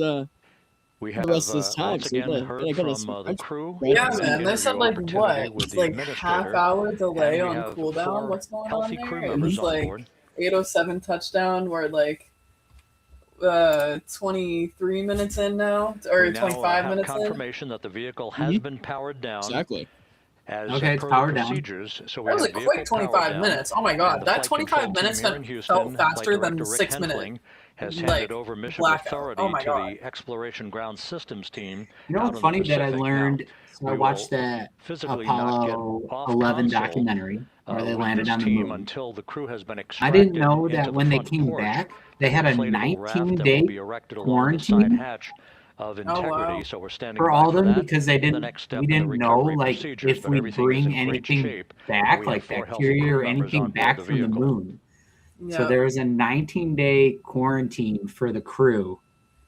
And I honestly had no idea. And then like I'm like, yeah, that makes sense. I'm like, but I didn't even realize that because I was like watching them like, dude, they're like they had them in this like trailer, like this box. I was like, they're like waving through a window. I'm like, what? Why are they in that? All of And the then entry events went by I the finally book, was no like, oh issues, wow. perfect trajectory for I wonder if that's something that they would do again, that was like if they culminated would with one have them final quarantine raise after a burn mission to the moon. to improve the I angle would of think that we attack learned for the last time vehicle there's as it nothing entered up the there that Earth's harmed atmosphere. anybody. All So of that flight dynamics Yeah, I computation. think better safe than sorry. I mean, what did they do for Work the like a later Apollo charm. missions? Do you think they did those that's a great question, for actually. each of the rest of them? Let me see. Yeah, because what 11 was the first one that landed, so I don't know if they did that on later missions. I wish they would just put together more documentaries on like the Apollo missions. Okay, I'm glad you said that, right? Because I'm working on a mass Excel sheet of every mission ever, including Russia, including Oh, really? technology, including everything. So That's I awesome. just started this a few days ago. It's going to be like a huge project. I'm going to put out a video tomorrow on my YouTube channel of just kind of covering like the Artemis and like the key kind of like points of how we got here from like Sputnik to the landing, Apollo 11, and then like why we stopped, Apollo 17, that like those major ones. I'm not talking any of the tragedies. Then I'm going to make another video of like all like the whole space race up until now, kind of what's going on, give like Starlink a little blip in there instead of like, having it take up the whole video, but like kind of just go through like the major ones like over everything, and hopefully make like a bigger like make my own documentary of like everything, and then that can be split up into segments of like, oh, this is like the Apollo ones, this is this, and I can make a bunch of sub videos from that. But I am working on a huge project right now, getting exactly that done. It won't be like a perfect documentary of like all like the cool bits and tidbits. It's just kind of gonna be like a timeline of like this is everything, and then fun facts about each of them. But that's gonna be if awesome. I find any good documentaries in the meantime, I'll send them over. I'm definitely gonna have looks a like in the comments here, in the shadow of the moon and chasing the moon. And also a comment says that they did eventually stop doing the quarantine because the moon is very, very dead, which is kind of what I thought from the get-go. So I guess though, you know, being the first time landing there, it makes sense. You never know. Parachutes all deployed as so planned. Joe here is actually previous geologist, sorry, that the physics department, my physics department, BSU Observatory, we stole him and made him a part of our observatory, and he is very knowledgeable on all these things. I was actually just talking to him Wednesday about this project. He said, I taught all of these classes before. I used to have lectures on the space race and the Apollo missions and all of that good stuff. So he's going to send me over a lot of the sources for my big video is going to be directly from Joe's lectures. So these are definitely some good suggestions for documentaries. We have like our guest suggester of this topic in the chat right now. The hatch to integrity to bring the crew members onto that raft before they're hoisted onto 2 Navy helicopters, 2 crew members for each helicopter before they're flown 2 back helicopters, to the 2 deck of the crew USS members John for P. each. Murtha. Cool. I know it's the first time that they're going to be split apart for a brief time. Yep. Yeah. What, over a week? Yeah. In such a small space too. That's so amazing. This crew really is amazing, and how they got along. Their chemistry was just outstanding. Like, imagine being like, first of all, the quarantine that they had to go through leading up to the mission, and then like being in such a tight space with them for like 9 days straight, and you still in all the pictures see them hugging, laughing, and just like having such a good time. It's amazing, like the tolerance they have for getting on each other's nerves. I feel like I could be with my best friend of the world, and like 2 days later, after a couple sleepovers in a row, I'm like, oh, just like annoyed, just I want to be alone, like I don't want to be with anybody. And they just in such closed quarters together in the same group for such a long period of time. It is pretty insane. Like to Christina Cook, she's been on the ISS she holds the record currently. Oh yeah, that's right. Yep. Yeah, 328 days. 328 days in space. Yes, I believe. I think it was the that's ISS. Scott Kelly of Scott Kelly's been, I believe, holds the record. A year in space is what he did on the International Space Station. I think so. I just finished reading the book, and great story. He actually wrote the book himself. He talks about how space takes a toll on your body throughout a year in space, how much it like just affects you mentally, but how much is necessary for human species to be in space for that long. Because eventually, when we want to go to Mars, eventually when we go to the moon, you gotta learn to be in space for over a year. You gotta be able to be like to remain in outer space for long periods of time with no major health issues, nothing, because you got to get to point A to point B. Right now, point B is Mars. Besides the moon. So I mean, you get a lot of valuable information from all these little health assets that are on the astronauts that, for Scott Kelly's story and all that stuff. And it's all stuff that we need to know for us to keep expanding as human species off of this planet. Yep. Yeah. Let me correct myself. She holds the record for single space flight by a woman. So there are different records we got here going on. Yeah. And so that being her credibility is definitely why they had her go on this and represent. This is Mission Control. As far as the worst, after the first talking woman to the flight dynamics folks, we have a bit of a refinement on the maybe they'll give her Artemis 4 also, but we'll see. Their computation shows a splashdown time of 7:07 and 27 seconds p.m. Central Time. 7:07 and Alex 27 just texted me seconds saying, "Brother, I'm Central extremely Time. grateful and proud. Thank you so much for guest hosting. It was awesome to check in when I could, seeing blimps in between, no comms, then tracking shot before parachutes, and an upright capsule on the ocean. To a mission What a elapsed time of bleeping 9 adventure. days, 1 hour, They are 32 home minutes, in all and caps. 15 seconds. They're home. Woo! USA. Look at everybody in this chat knows. Once Everybody again, who follows the from Flight Today in Dynamics, Space a splashdown time podcast of that Alex is 7:07 and an 27 aerospace engineer. seconds This is what p.m. he Central Time. lives for. This is his That would cup of equate tea to a mission right elapsed here. time of 9 days, And I can 1 just hour, imagine 32 how minutes, he's feeling right now. and 15 I'm seconds. very happy that he's given us the opportunity to get on to this podcast, to host this podcast to you guys. Because these are moments we don't want to miss. These are moments that we're going to remember for the rest of our lives. Reports, the splashdown, from, the reentry, the this whole Pacific entire indicate, mission. And it's that the it recovery isn't possible team without in him. And communications we're with the very crew grateful to aboard know him as a really integrity, good friend. that the crew And remains in excellent we shape just keep going from here as because they we want await this the community to approach evolve. We want this community to of expand. the team for a final I do hazard stuff like gas this. evaluation It's definitely on the right before track. they And I'll tell you move to the that side for of the a fact, guys. vehicle So to thank you so erect much, the everybody out there. inflatable Thank you so much, life Alex. raft called the front porch. I couldn't have. I have no words, honestly. Thank you so much. I'm very grateful for this opportunity. We all are. 100%. Yeah. I know he's probably not in the chat right now, but he's going to rewind and watch the video, and he's going to be like, wow. Yeah, what's it looking like? Are we approaching? We Again, tried to no hold the issues fort down, with you know. integrity. The vehicle is powered down. I think we've done a really All good of job its so far. systems are now safed. It's been entertaining. It's We fun. have handed over mission Listen, we've got a authority to the consistent Exploration viewership. Ground It's coming up Systems as folks in the 22 viewers, Pacific. but it's been going back to 40 to But we will 22 not to like 50 sometimes. stand It's down been and good. And it's crossed multiple platforms. have the entry flight That's control great. team depart its position Also live on until Facebook, that Twitch, Indeed, inflatable LinkedIn, raft, the front porch is LinkedIn, erected, Twitch, the hatch Facebook, open, and the YouTube, crew and having X. exited the What we are vehicle. live So on. that's the next step in the recovery process that will lead to the hoisting of the crew members. For 2 crew members for each helicopter, they'll be hoisted to a pair of Navy helicopters that will then fly a short distance back to Joe, the I did not USS know John that. P. That's actually Murtha. interesting. I can't wait for them to like step off the helicopter. What That's you're like looking always at such is a one of the big fast moment. boats, I just can't wait to see circling the crew. vehicle to make a hazard Yeah. assessment. Yeah, when they step off the helicopter, literally. I'm super antsy.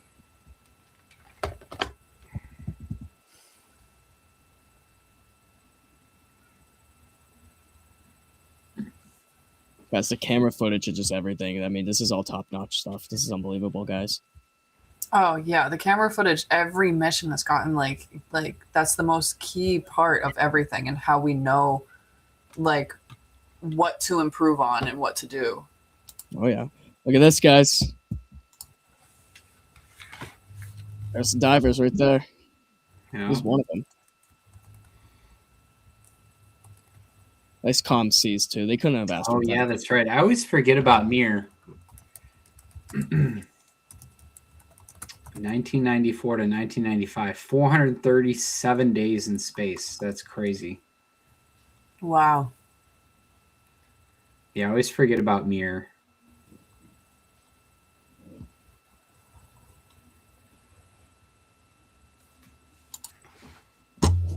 Guys, I don't think we're going to be able to sleep tonight. And I have work tomorrow. This is insane. No work for me tomorrow. There you go.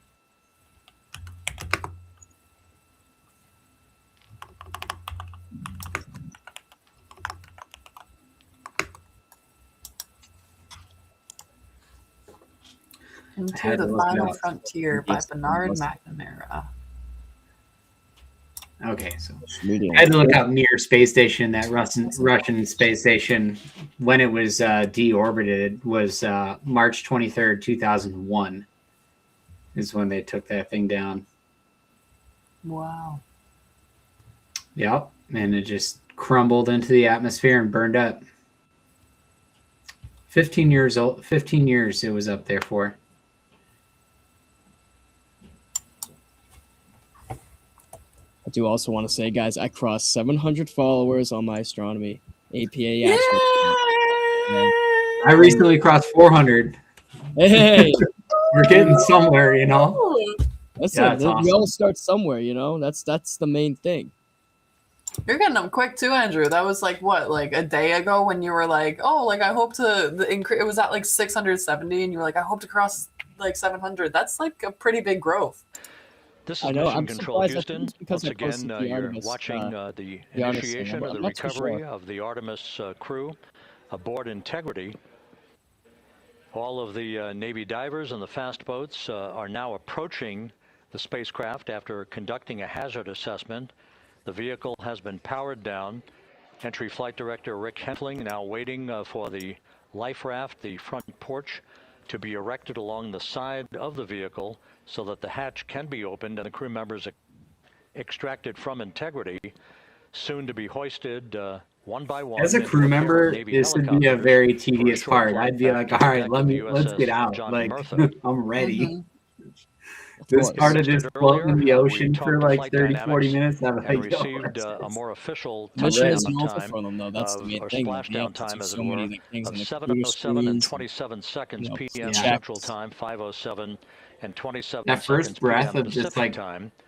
air, just regular air. Yeah, air. 1 hour, 32 minutes, That and first 15 seconds. breath of fresh air out on the ocean there probably has to feel pretty good because you're just on a confined circulatory system for so long.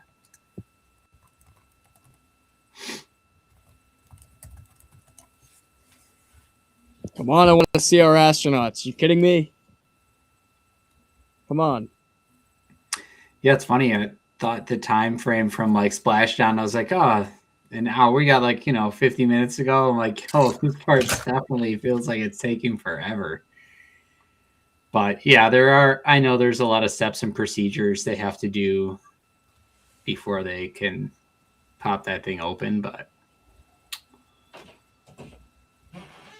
just get that thing rolling.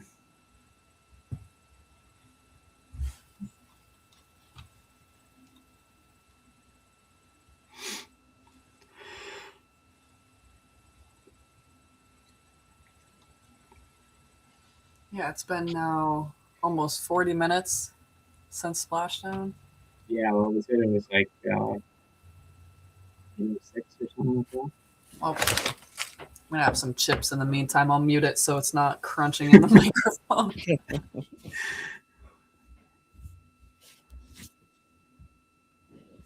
No, I'm starving. I can't keep eating this bread. It's almost 9 o'clock here. Yeah, no. I had a nice sandwich before we kicked this off. Holding me over. I was rushing from work. Because I knew, I just had to put this whole stream. I mean, Alex put the whole stream together and ready to go for me, but I had to make sure that I knew how to use all this stuff, and that was the main thing, and I'm happy. You only had a small window to do it. Oh, yeah, and I'm happy that, we got everything up and running, and it wasn't completely past 20 past 6:30, because it was 10 past. Yeah, we were only maybe 10 to 15 minutes roughly behind where we wanted to be. No, it wasn't bad. No, that was my biggest thing. I was like, I hope Andrew gets home soon so he can figure it out, because it's usually the hardest part, and then when you're rushing, it makes it even worse. So you're just stuck in that moment of you're just trying to get everything dialed in. Continuing to get excellent views from the imagery assets out at sea in the Pacific of integrity. We continue to get good reports from the landing and support officer, who's in contact with the recovery team, that the crew is in excellent shape, no issues. They're just currently biding their time, waiting for the front porch to be erected.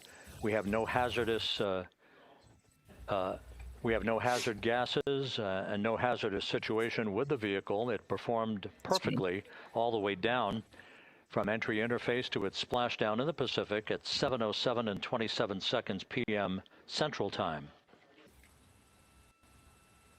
And as you can see, the first phalanx of recovery personnel now pulling up alongside of integrity.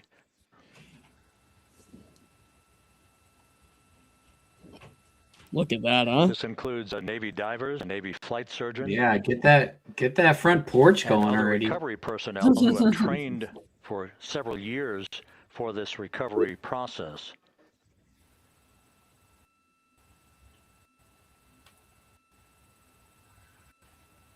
Again, thank you everybody for tuning in. This has been one hell of a last 2 hours. 2 hours and 7 minutes we've been on for. And seriously, unbelievable. Thank you guys for Truly everybody. For anybody who stayed the entire time, it's been an incredible journey so far, and thank you for sticking around. We're not over yet. We want to see our astronauts. We've just huge thanks to everybody that joined and stuck with us. Joe's just in the chat here, just spitting out awesome facts. Following splashdown, the vehicle has been powered down. There's no hazardous gas emanating from the vehicle. That's why the first team of recovery personnel has been able to pull alongside integrity. And the reports continue to come in that the 4 astronauts are in excellent shape. That's beautiful. We couldn't have asked for anything else. This has just been perfect. All the way through, it's just been perfect.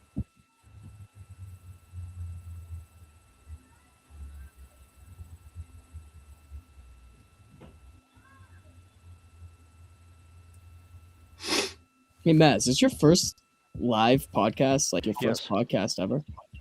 Yes. Really? Really? Yeah. Congratulations, dude. Yeah, because I was sick last week. I was gonna be recording a show with Nick and Brett on Flaming Stars podcast, but I was sick last week, so we had to push it. So yeah. Well, you made it, man. I did. I did. Last week was brutal. Definitely under the weather, that's for sure. But here we are. We're back in action. And I appreciate Alex reaching out to you and giving me the green light to come join.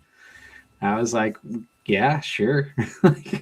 I'll take any opportunity to come hang out, live or not.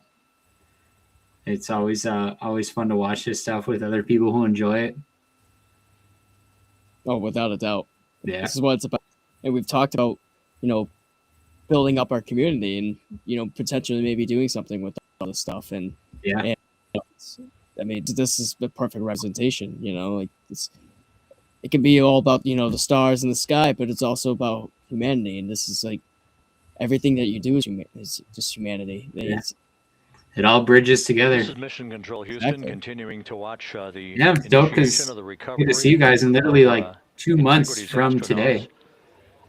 I know. I can't wait. Not wait to see you guys again. I saw Caitlin on Wednesday, but I cannot wait to see us. In the meantime, we can go back to the USS John P. Under the Bertha, night sky where and my colleague everything like Megan that. Cruz is standing Especially with that research to provide that I'm her building. situation report. I'm ready to Megan, go. can you hear us? It's a Yeah, can't wait for your new rig to be set up. It's going to be awesome. It's going to be beautiful.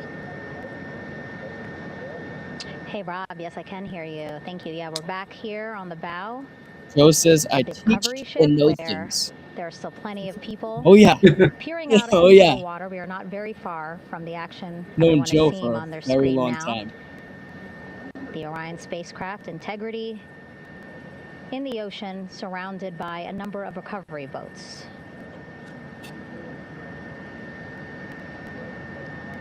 As Rob has been saying, in those recovery boats, NASA and Navy personnel specifically trained to get the astronauts out of Orion.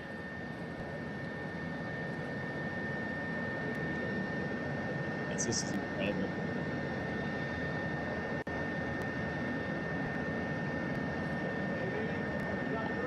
In some of our wide shots, you can probably see that there are 6 boats out in the water. More than 40 people out in the water right now on those boats. Just imagine being that first person. Knock on the door. You're like, hello guys, welcome back to Earth. We missed you.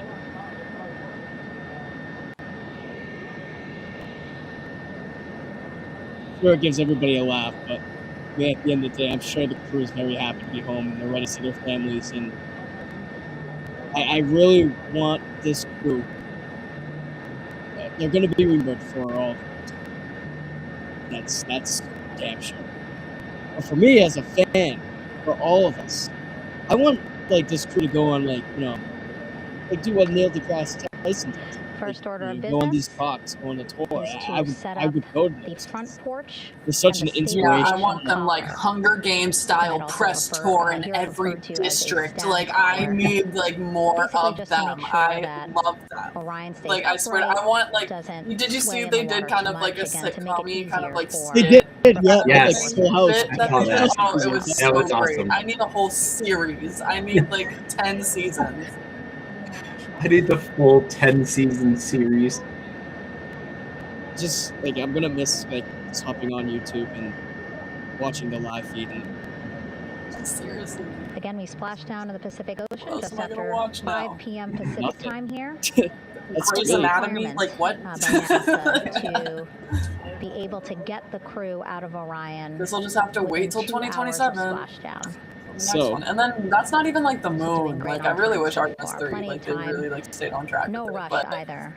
Whatever keeps our astronauts safe. NASA flight surgeon Rick Schuring safest way earlier in this broadcast, and he said to me, no rush to get the crew out. Just want to make sure that they're feeling I will good. be down in Florida for Artemis 3. Whenever they're ready to take their step out of I am not Orion missing these and launches. onto that Wow, track yeah, front that's a good porch, plan. I am folks will going to be go ready. down there. So whoever wants to join, let me know. Because I am Sounds good no matter. I'd be down for a little launch watch. Oh my god, yeah. Let's do it, guys. Oh, the door's open. It's open. And as there are mission audio loops in Mission Control in Houston, there Where's is the a front mission porch audio at? loop here on the ship. And it was just reported out. They've been that talking side about hatch it. Where's is that? open. Porch in question. Side hatch of integrity. Oh my god. These beautiful shots from our aerial assets. The ship itself, where I'm on, just 3,000 yards away.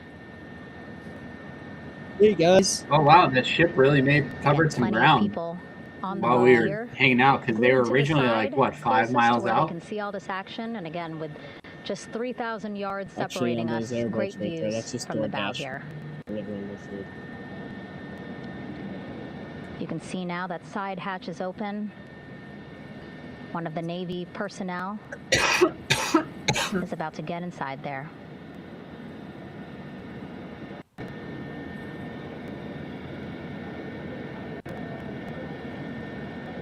A lot of people out there. It's like the whole media. It's like on these In boats. total, 4 will go into Dude, Orion. there's so many It'll be boats a and little bit of a people. tight squeeze, Paparazzi. but the goal Yeah, I is can't wait to till these pictures come have out. Oh a my god. recovery And personnel me? with each astronaut it. assessing them.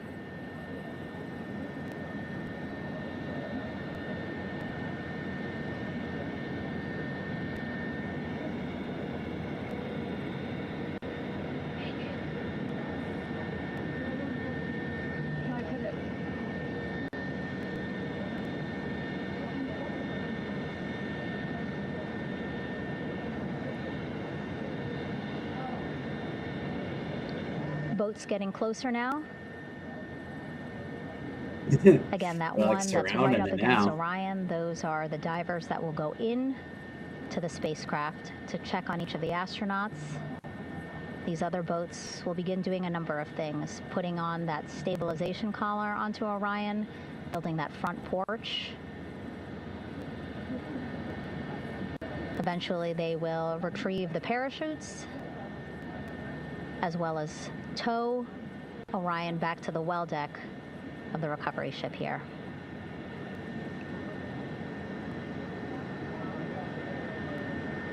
What do you guys think of this right now? This is amazing. What do you all think? 20 minutes. We have 20 people in here. I would love to know what you guys think. And so as we wait for the Navy and NASA personnel to get their assessment of the crew inside of Orion, why don't we toss it back to Rob for an update? Well, it must feel good to be back on Earth. Control, Flight Director Rick That Hensling, first breath of air. First breath of air, and then like solid ground's gotta probably feel pretty interesting, because you've been like emanating from integrity, kind of course, allowed like the free recovery floating personnel pretty to much approach for the vehicle and then open the in hatch like zero gravity, to, like that begin first the step on initial medical assessment on of the crew, as solid you ground just with indicated. gravity's Now we're gotta standing feel by for something. the erection of that inflatable. Yeah, they have intense raft, the workouts front like porch, every single day just alongside to of the make sure that vehicle, they don't lose muscle that will mass enable the crew to be extracted by one floating and one not using onto their the raft, muscles to keep have a moment them or two to get their moving. land legs Yeah, I was back watching on before they're hoisted, I saw into some two coverage on hovering like Navy ISS, like their helicopters, workout 2 crew area, members for and like each dude, helicopter they like for a short flight Yeah, they back got that's it a all. mojo. of the They can USS squat, John C. Murtha. bench press, they have like everything. They like literally strap in. They run on treadmills. Yep. They have All of like this Integrity's crazy systems harness set up operated that like holds flawlessly them throughout down the to the course of treadmill. the approach to the It looks Earth, wild. the But entry I like into how the they Earth's wash their atmosphere hair and all of the key with the milestones squirting that tube follow Oh this yeah, with the yeah. water. return to Earth for Integrity, a mission that spanned more than 694,000 miles from the vehicle's launch from the Kennedy Space Center atop the Space Launch System back on April 1st.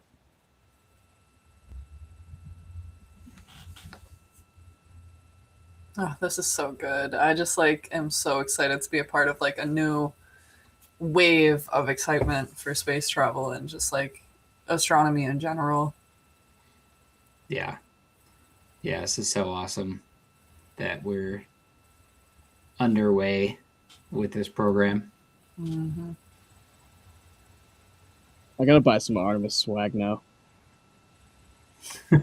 Yeah, I was thinking of putting out some, making a check right now. I want like each mission patch, like just the patch. Like, I mean, they're sweet. Yeah. Oh, I'm definitely gonna buy one of those. I feel like I should like, like I would like make like a little wall with all the patches. Yeah, that's what I was thinking. Like just like each patch and just like put them up. I feel like Alex from the podcast in his studio, he's got like a wall of like mission patches. He does. Yep. Yeah. That's cool. like something just like that. Like just buy each patch and just like set them up. That's super cool. Again, As we chat, mentioned at want to the hear what you top of the guys broadcast, think about all this stuff right the now. last This is time, unbelievable moments. It's history.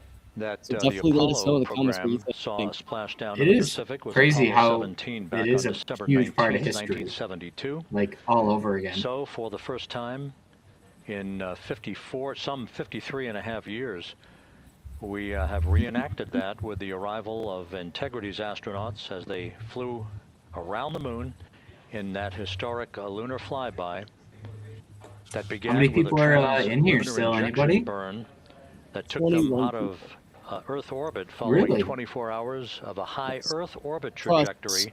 The high Earth orbit trajectory enabled flight controllers here to have a full 24 hours to evaluate the systems on Integrity and the condition of the crew before they would commit to flying to the moon.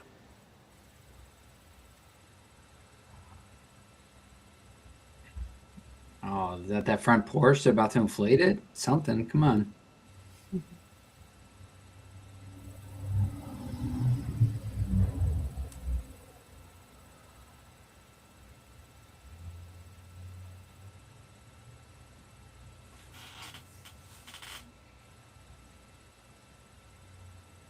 This is unbelievable.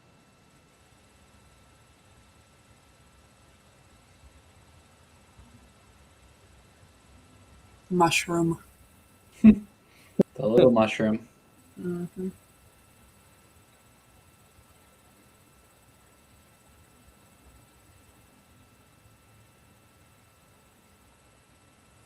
Look how broke up the spacecraft is.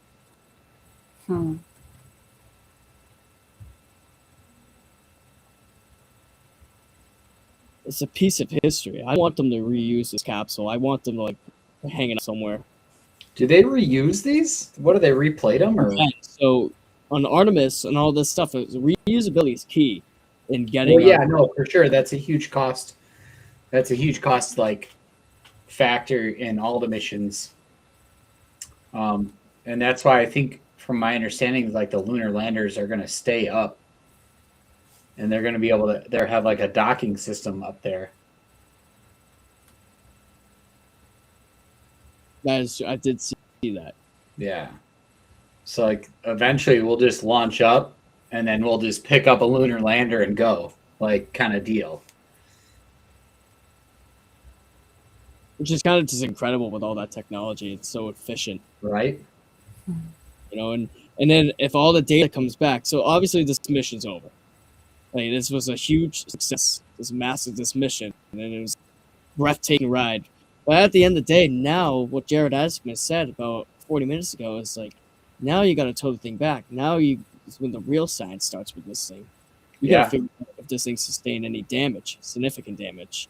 You have to figure out how to solve these problems that we've had. The toilet problem, you had some ventilation problems, and a lot of technical issues. I'm not saying that every mission is going to be absolutely perfect inside.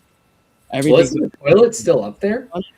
Isn't the toilet's like still up there, right? Wasn't that part of the toilet? Everybody's talking about the toilet. That's the biggest.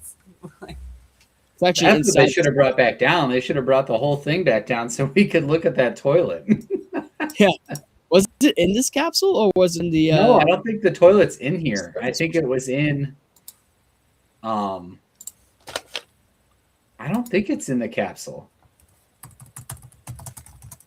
The toilet was in the.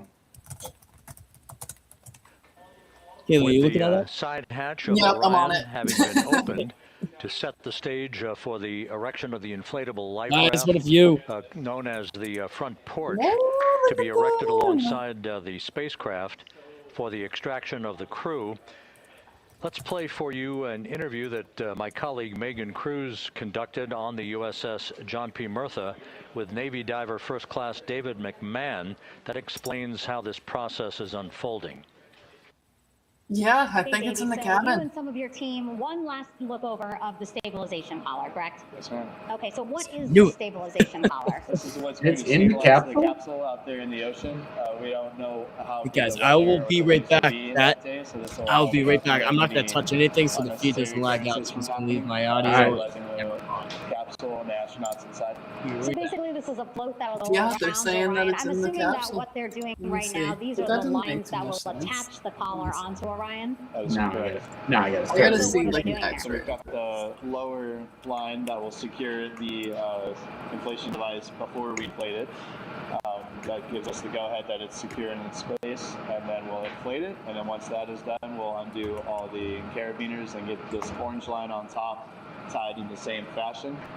And then this will be secured to the capsule, and the astronauts can safely take their first steps out of the capsule onto the front porch. Okay. Oh, and yeah, how it's in long the will it floor. take them to set up the stabilization We collar? should definitely be able to handle this in under 10 minutes. Okay, wow. And then you just mentioned. Okay, the so it front is in porch. there. Basically, after they Perfect. set up the stabilization There's one thing collar, they can then figure they out set how up to what's called the front porch. how to smooth out. Okay, and what's the front porch? Front porch is basically a bigger waiting room for the astronauts to sit in while we wait for the helicopters to show up and grab them. Okay, so the medical team that was inside with the crew, they're going to help them out and onto the front porch? That is correct. And then what happens here? We have higher trained. Oh, here's your front porch, personnel Matt. also Yeah, aboard the look it, there it is. front Let's get porch that thing that will assembled. give them, look-overs and just Get it out make sure there. they're okay while we wait for the helicopters to show up. Okay, how does it feel? I mean, your team, you, to be part of a mission that's returning astronauts from the moon in more than 50 years? We all feel extremely honored to be a part of this. Alright, it's now been an as well hour as since a bigger Splashdown. mission I'm for glad the that they got Navy it open at joining up least. with NASA to do great Yeah. things. And you feel like you and your team are ready? Yes, very ready. Cool. All right, thank you so much. Thank you.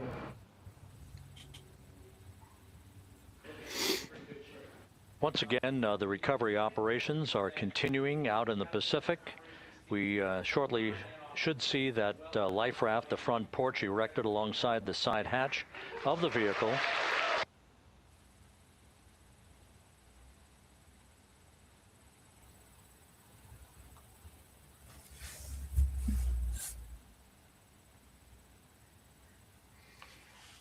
A number of flight controllers have come into the flight control room to receive congratulations from entry flight director Rick Henfling. But we're going to stick with our operations out in the Pacific as we await the extraction of the 4 crew members who are reported to be in excellent condition. Another one, guys. Cheers. That's one. Andrew just throwing them back tonight. No, I only had one, and it's been out for God knows how long. Officer, I've only had one. I swear, it's only been one. It's I gotta sober bring it. seltzer, Again, everybody. stand by This is for so- that Plus front the water porch is to be probably erected lemon. alongside of the side hatch of the vehicle. Let's go back to the USS John P. Murtha and Megan Cruz. Megan?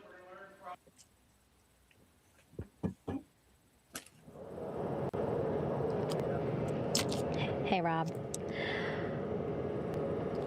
Pausing now to listen to some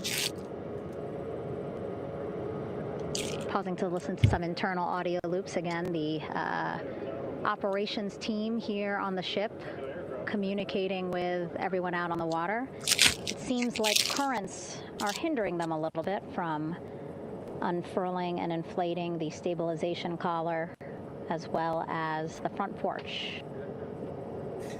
But again, the Sorry, you requirements just said to go front out porch so many times.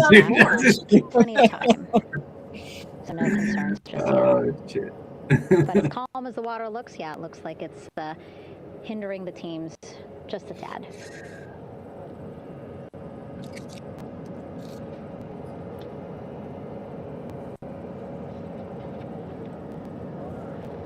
You can see in some of our shots that side hatch still open. Again, inside there are now 8 people inside. Wow. 8? That's awesome. 4 divers, Navy divers, all with medical training, each assigned to an astronaut each. Crazy. Making sure that they're Gotta be snug as a bug in there now, man. Oh, yeah. feeling good. 100%.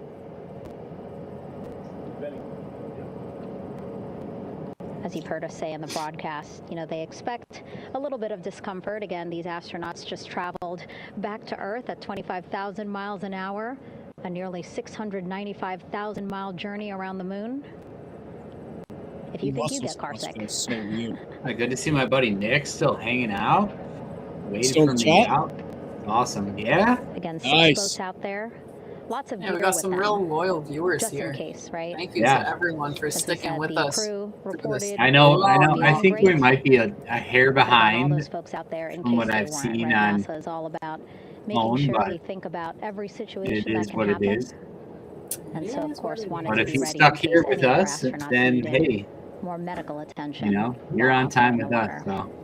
So Very grateful, guys. Thank you so Yeah. much. You see now teams again trying to set up the stabilization collar and front porch for the crew to get out of Orion. no, my brother said Staying he's still both, on. right? The stabilization collar will keep Orion Heck yeah, from Nick. swaying Been as here you the see whole it is doing time. now. Hell yeah, baby.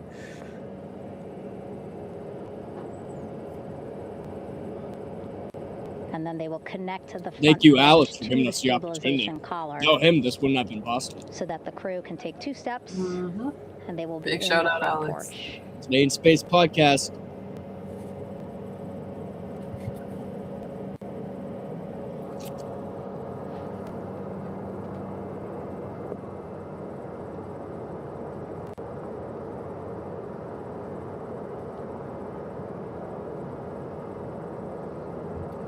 Matt, you know what that looks like over there?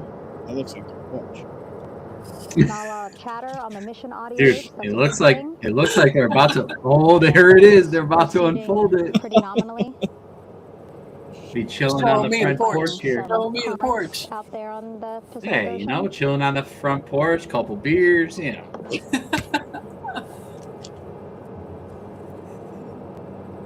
Yeah, and that's exactly what I mean by I want a house with a porch. Like, I want it to look exactly like this. I want the whole world to be watching. There's also not wrong with that, like analogy, So though, that because the like crew you know, Exactly what I can want. comfortably in Air, the front porch astrophotography with the get people placed into harnesses that we all love the Yeah, most. something so chill. that 2 There we go. helicopters can lift them off the front porch 2 months. and onto You know, I scheduled off USS half a John week. Mecca Like, here. me and Caitlin are carpooling again, and we're going to be there The for half helicopters a are going week. to take It's gonna be turns awesome. picking up an Heck yeah. astronaut.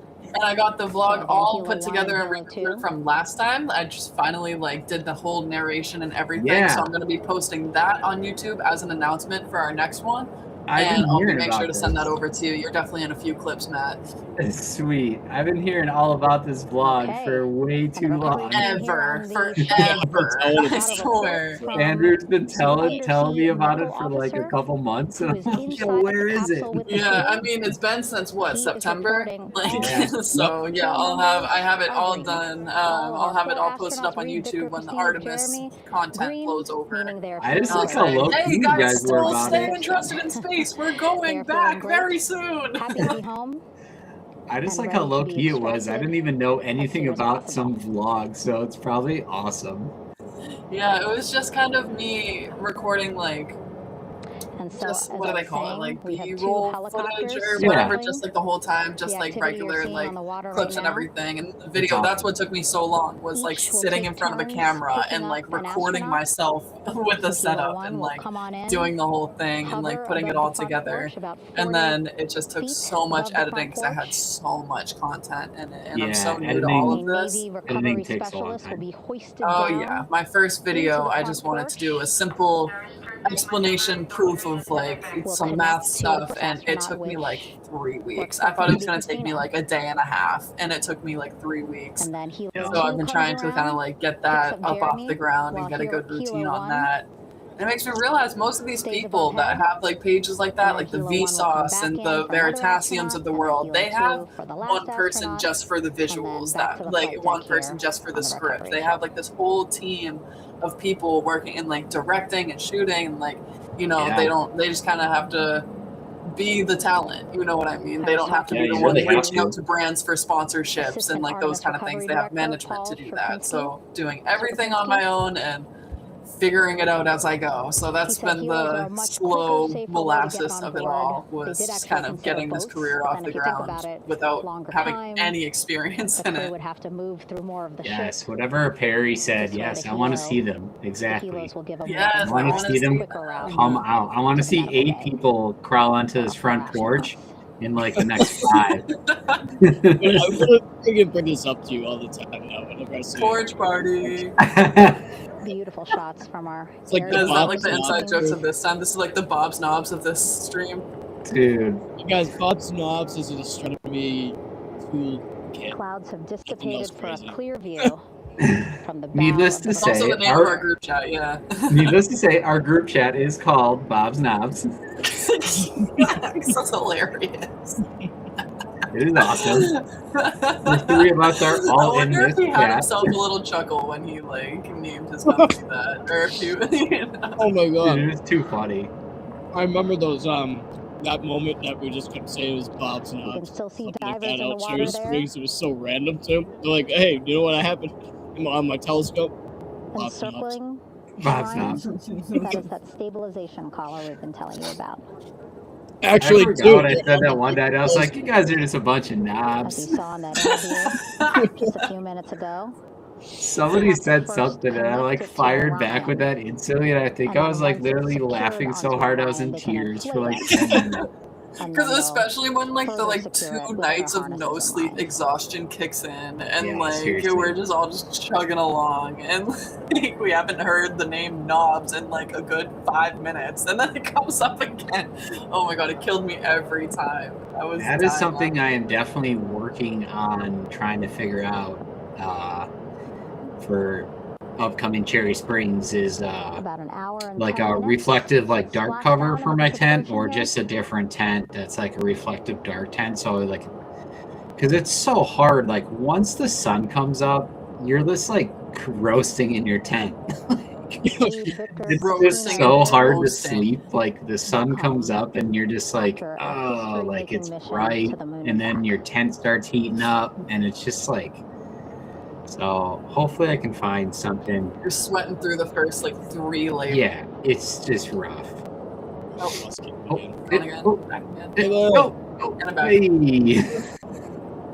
also gonna bring up what was I gonna bring up, dude?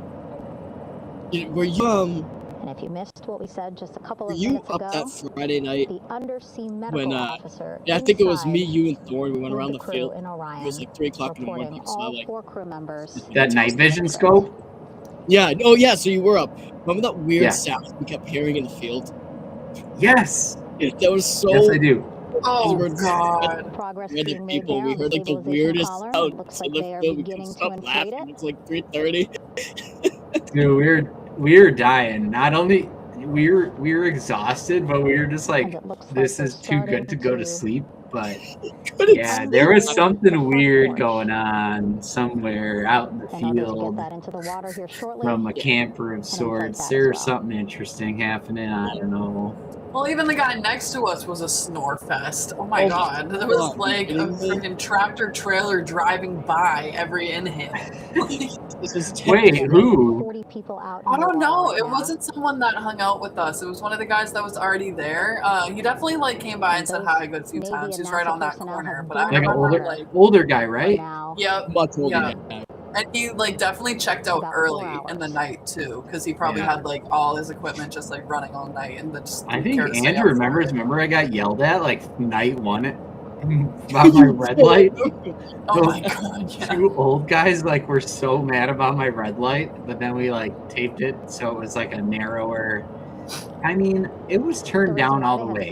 Like, and it's not like I was shining it at them. Like. But yeah, they were just some grumpy old men yelling at me about my red headlight. It's like, you guys gotta chill. Like, I'm gonna turn it off as soon as I get this figured out. Just because. Yeah, I definitely included it in the vlog how many times people got yelled at to turn off their lights. Yeah. Coming and going from the ship, so that's why they wanted to get the boats in the water. I like just like didn't touch the car. I'm like, I'm not going. I'm leaving it unlocked. I'm not going near it. Like, just in case. I know I turned like the headlights and everything off, but I was like, I don't know. Here out in the water. Next thing you know, you open it, the alarm goes off for no reason. Number of hours after we recover the Then crew like, on the ship, because then they have to recover Orion. Dude, yeah. I mean, I get it though. That's rough. Like. All right, that stabilization collar looking right. Hey, I around get it. Orion. We're now seeing Oh, some what do we cargo got? personnel getting on to that collar. Again, they need to further attach it to Orion. Hanging out on the porch. To make sure that it can really prop up the spacecraft. It's basically lifting it up off of the water just a tad. Again, so it's not. Here we go, guys. Chat, you're still in here? Here we go. We're about to get the astronauts out of the capsule and onto the boats. What am I? Finally. So it doesn't sway so much. In the No, I think they're still gonna put him on the front porch and then they're gonna helicopter. Oh, they're gonna put him into the little rafts. They said they're helicoptering him. There's the front porch, baby. See, I knew it. I knew I heard them say that this morning. I was so confused. I'm like, where the heck are they? Yeah, no, It's nearly fully inflated. Yeah, as they're well. gonna helicopter him out. Much larger surface area. Oh, there they are.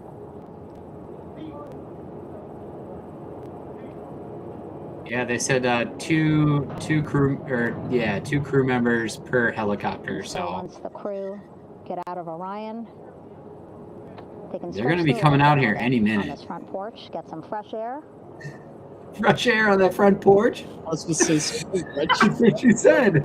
I'm telling you, man, it's got to be a thing. Like you got, they have to feel so nice.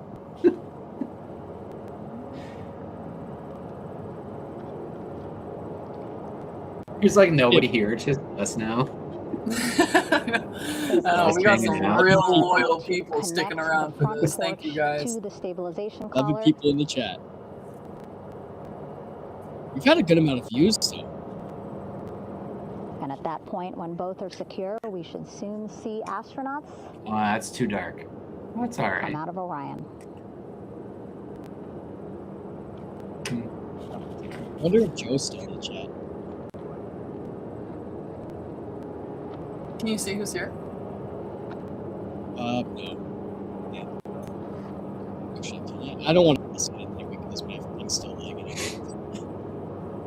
Play it safe.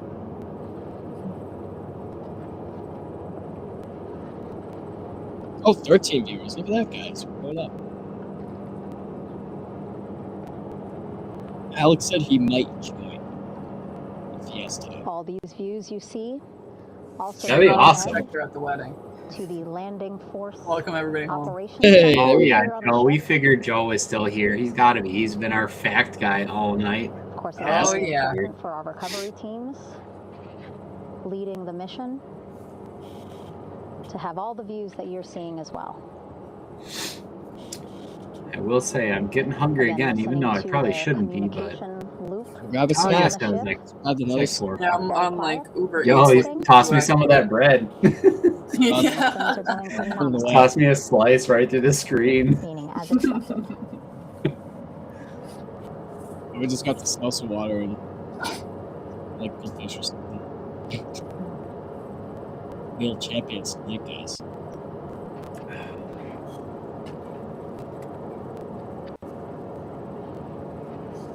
And Joe, thank you for the reminder of why Artemis is named Artemis. I will definitely be leading with that as my video on TikTok to announce my video on YouTube. So I will be posting again about this now that they're home safely. Yards away from hey, my buddy Victor's in the chat. Hey, Victor, what's going on? Flight back Hi, on the Victor. helicopters for the crew. Glad you can make it, man. The astronaut's about to come out of the space capsule right now, any minute now. I'm going to be airlifted around the spacecraft to the USS. Okay. Is a mile away, guys? Or no, it's in the vicinity. From one of the personnel and from there, we'll have the press conference and all that. It looks like they're now getting right ready now, to. This is an unbelievable moment, man. Thank you for deploy what they Who's call coming out the first? Air Rescue Vest, ARV. And so this is the harness that each crew member will get into. Dude, the front porch is crowded. Into A lot of people already out there, man. Helicopters hovering just about 40 feet above the front porch when they're ready to pick up each crew member. On the porch when you're ready. There we go. What a view. Who do we got? Who do we got? They're going to be in their orange suits. I think, unless they take the suits off them. Yeah, I'd be curious if they're in them still, or I don't know. You guys think it's going to be first? I think Christina Cook. Maybe Reed Wiseman. Well, yeah, who is it? Isn't it usually I think the commander usually sits farthest from the hatch. So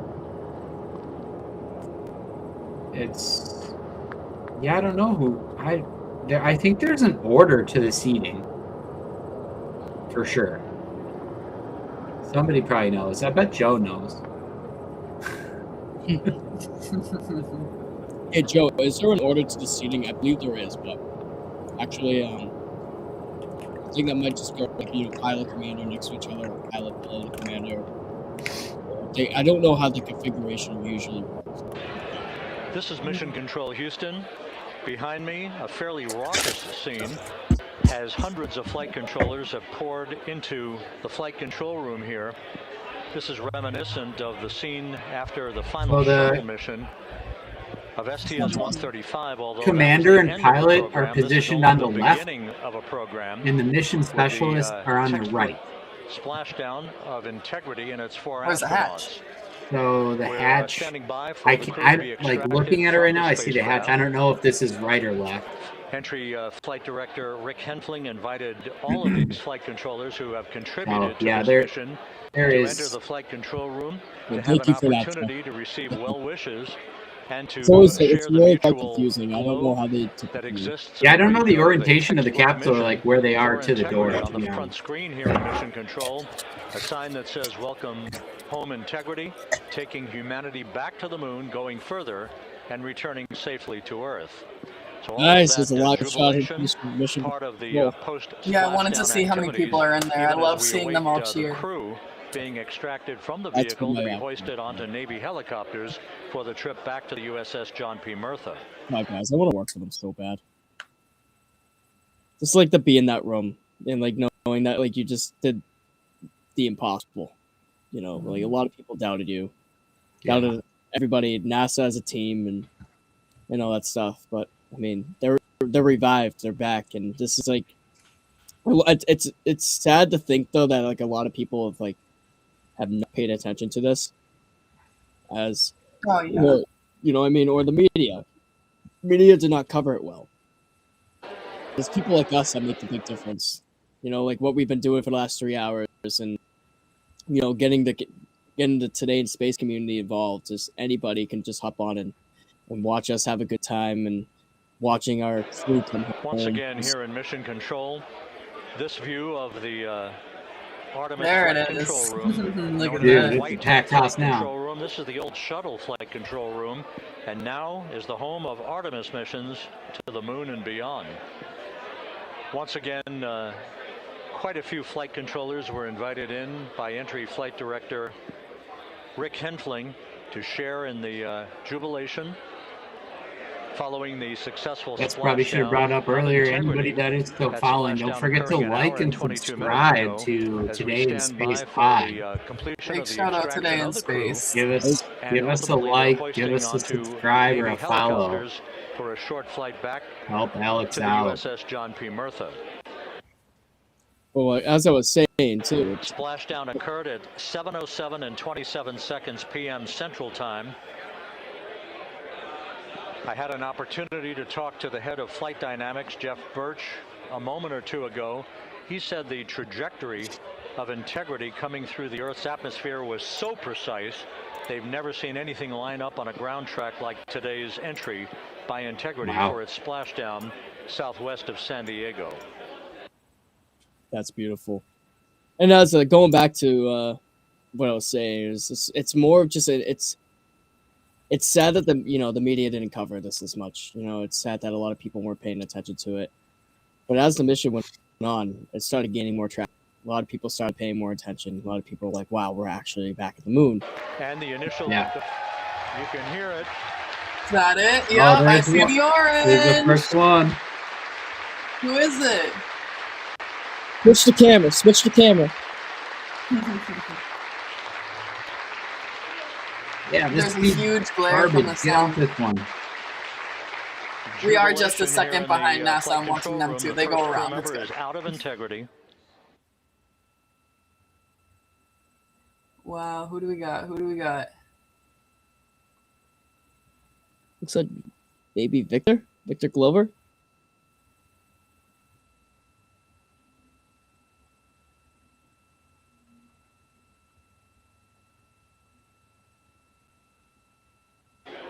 We are expecting the other crew members momentarily to be extracted. Who is it? I think is it Christina? It looks like Christina. The first one I think does look like Christina. Yeah. And then I think the second one is Victor. His head looks a little too shiny. The other guy's got hair. He's bald. There we go. Guys, they can't even walk. That's right. They're just sitting down. They can't even walk. Yeah, I bet. Wow. Just onto the front porch like that, huh? Yep. Wow. Lay him out. Breeze on the front. 2 crew members out, 2 to go. Wow.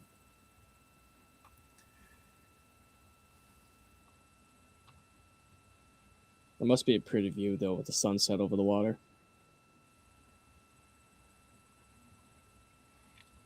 Yeah, 6:30 out there. Yeah, I can like feel that glare on my skin. It probably feels so good for them. Pacific, everything continues to go well.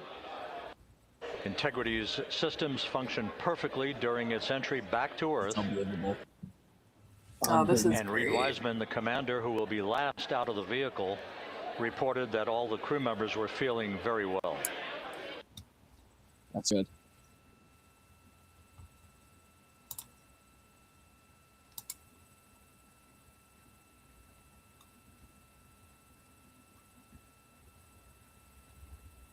The International Space Station. Crew member number 3 now out. We got 3. We got 3 of them out.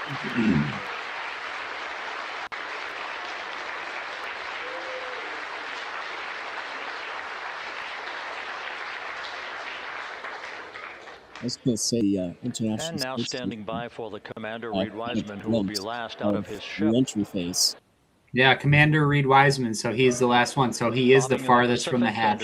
Almost The ideal commander. conditions. I feel like I remember that always being a theme from the Apollo missions. Is the commander was always the farthest one in.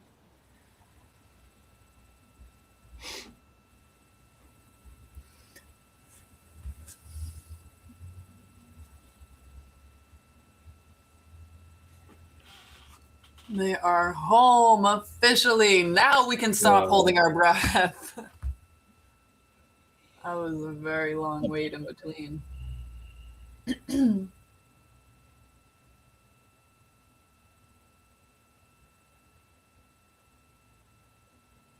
Crazy.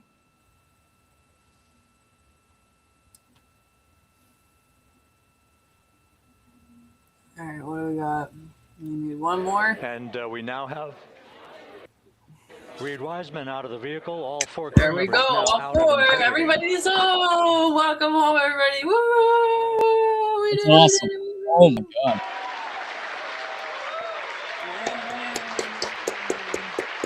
Holy shit. The crowd. Excuse my language, guys. Oh my god.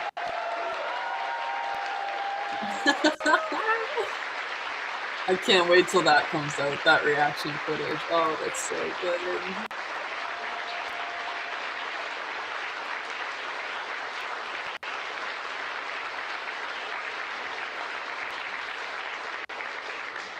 And the press conference is we're an hour away from the all press four crew conference. members now on the front porch. And the procedure to begin hoisting them up to these two Navy helicopters hovering overhead will begin shortly.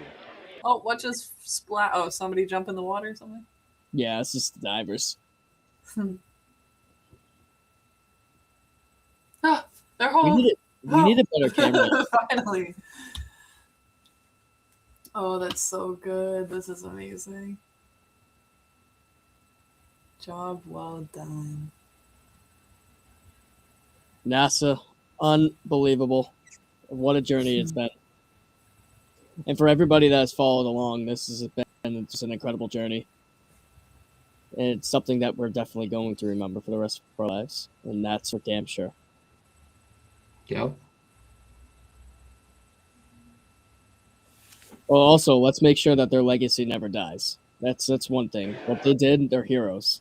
And let's make sure that they get the recognition that they deserve. Let's make sure that they inspire people around the world to do what they did and strive for further things. Like, just so much to explore out there. As all of us being our generation has actually been challenged to go further. And that is exactly what they said when they beat the record for furthest humans ever away from the Earth. That they challenged the next generation to push it further, keep it going, and do even better and keep getting better as we have every single year since 1957. It's time for somebody else to break the record, guys. They don't want this record to last This is forever. Mission Control Houston. The mission is over, but the melody lingers on as jubilation continues here in the flight control room. We should be expecting NASA's associate administrator. Wonder if they got the cigars going like back in the day. For a short interview while the recovery operations continue out in the Pacific. So we'll stand by for that. And then we'll turn it back over to Megan Cruz aboard the USS John P. Murtha.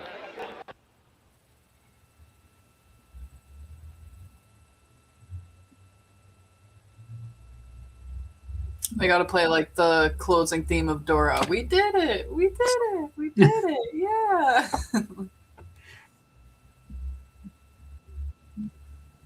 Ah, what a relief. Oh, 100%. I just have to I'm texting Alex back right now because I'm trying to keep him updated with all this stuff. I wonder if he'll have a minute to pop back in or to pop on. That'd be awesome. I'm going to ask him. We'll see.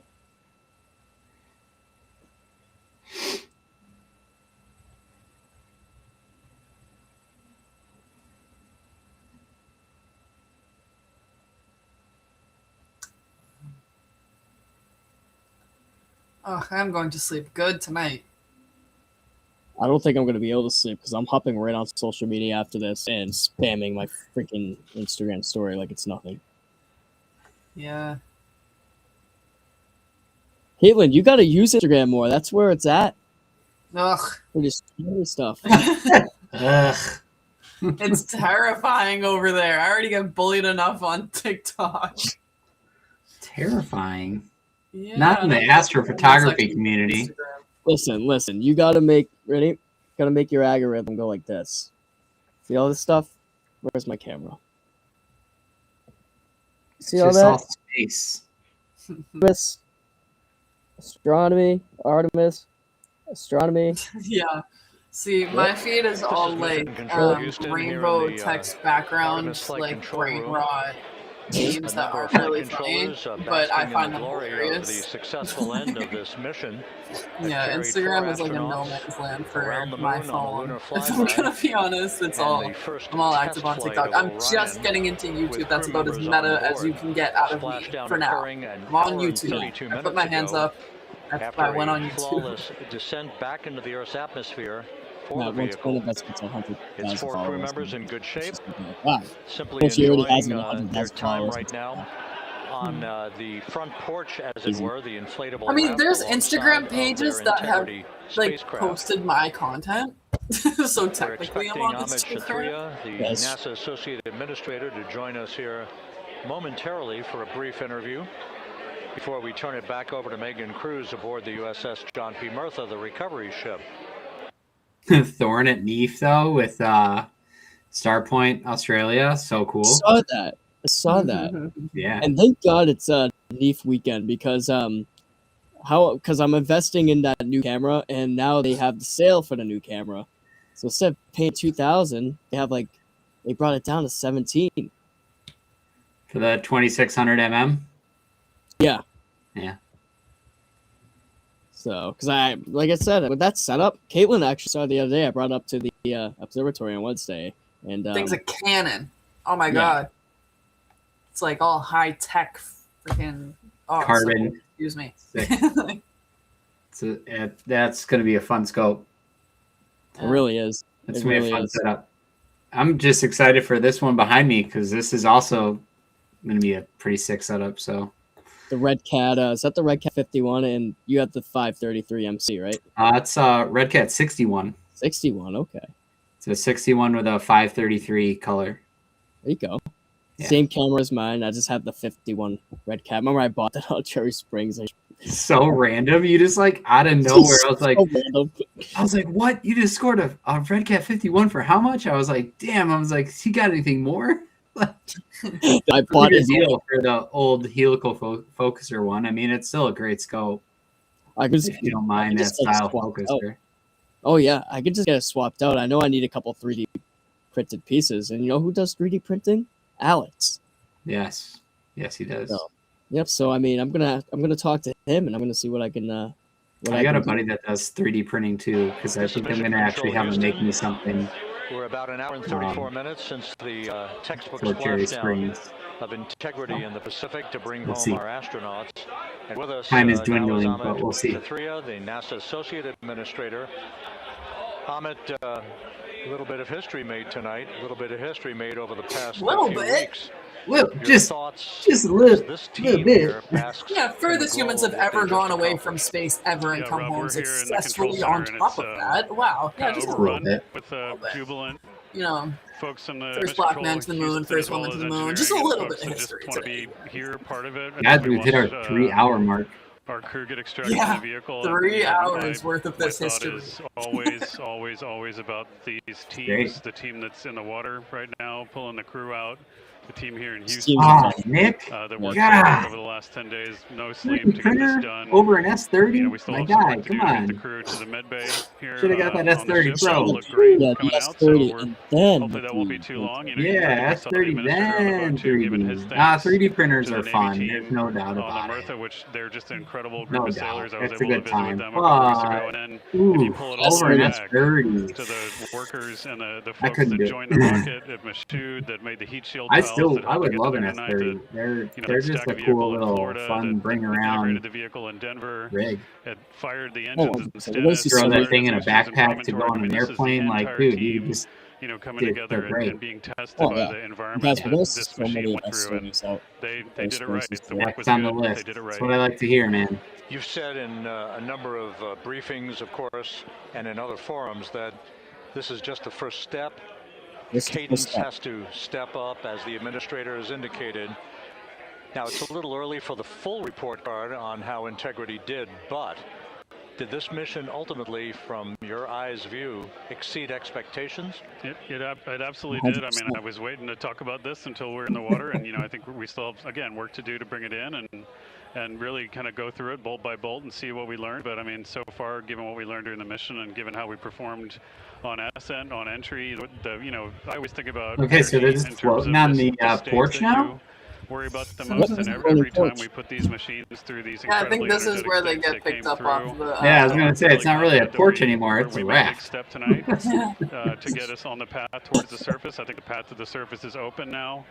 We do have to do all the work, and we'll make sure we talk about that as cleanly as we can. We learned a few things during the mission, but I have to tell you, this was an incredible test of an incredible machine. From an American psyche standpoint, the Empire State Building was lit up red, white, and blue tonight. Our coverage was seen on baseball stadiums around the major leagues. Yes. That's awesome. How captivating was this experience for the American people, for the world, in fact, as we return to the moon? Baseball stadiums putting this on the big screens, the splashdown. That's so cool. That's the recognition, guys. I'm talking. That's what. This is what it means, and I don't care if people say that they don't give a crap about this mission. They're in their own world. This was perfect. This is what we need. This is what we got, and it's just coming from here. And that was absolutely incredible. Especially young people, and that to me is what this is really about. I can't believe it. It's when they like if you watch the Apollo 11 footage, you watch any footage from the Apollo missions, and you see all the whole world be united for one single event. That's what I'm talking about when you're in baseball stadiums. The Empire State Building is lit up in red, white, and blue. Scientists and engineers and artists that have been inspired by this. I have no words for that. That's even if they don't amazing. come work in the program, which separately they should come work in the program because Lord knows we need the help. But even if they don't want to come work in the program, like even if we were going to entertain for the second that this is fake at all, what would be the propaganda at hand? Peace and unity? A scientific revolution? Like this is possibly like the greatest propaganda we've had in a very long time. Like pushing people's minds towards something bigger, focusing on something bigger. People are calling it a distraction, like it's not a shift in focus. That's exactly what we need. Like it's not like we're going to completely shift our focus towards the things that this country should be doing. You know what I mean? This is where our taxes should be going to. And this is the type of recognition that it deserves, to be able to get all the kids sitting in front of their screens with their helmets on, just watching it happen, hoping that's them one day. You know what I mean? This is so important, especially right now where it's like an attack on science. Oh, it's interesting. I think the helicopter is coming in. I've got this question a lot over the last few weeks about. It's that way. We did this before. There it is. Years ago, and that. I think, it is a reasonable thing to contemplate. Like what's gone on since then. And what I'd tell you is, when we did Apollo, which again, the more we learn about what they did, the more magical it seems what they were able to accomplish given the technology and the learnings that they had. But when we did Apollo, the architects of Apollo, Gilbert, Seaman, von Braun, Mueller, and the frame rate of the helicopter making it look like it's just like staying still. They weren't contemplating what it meant to expand our range of action to the lunar surface. So what they wanted to do was like learn how to live and work in space for a long time. They wanted to do that first before they were confident they could expand their range of action to the moon. Now, of course, the politics of the time and the mission at the time was different, and so they had to go straight to the moon and bring people home. And then after that, the program kind of lost its momentum. But after that, NASA kept moving along those paths, right? So we recognized during Apollo that reusability was going to be important. We spent a lot of money on those machines, and we spent a lot of money on these machines here. Even though, but we recognized that reusability was important, which is why we built a winged space plane called Space Shuttle, and then we used that reusable machine to build a space station. And we learned for 25 years how to live and work in space, and have been able to develop technologies that can enable exploration. So really, what I think is now, 53 years later, we're at the point where the architects of Apollo would have been pleased that we're now ready to actually go back to the moon and go back to stay, because we've learned all the things we needed to learn. There's a lot of people pleased here tonight, and we really thank you for joining us, Amit. Amit Kshatriya, NASA's Associate Administrator, as we begin to hoist the crew onto the helicopters to head back to the recovery ship. Thank you very much, and congratulations. Oh my God, a shot. Yeah. Oh, those pictures are going to come out phenomenal.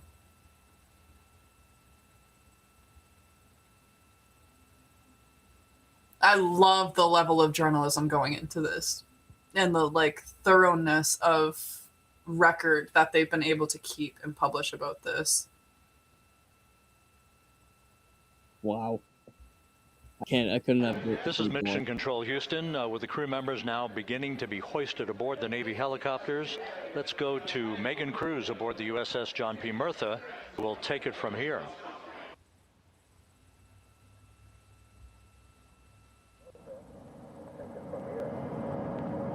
Hey, Rob, yeah, back on the I'm just bow ready to of see them all in the here, boat. We are Get them over there. seeing the helicopters circling Orion.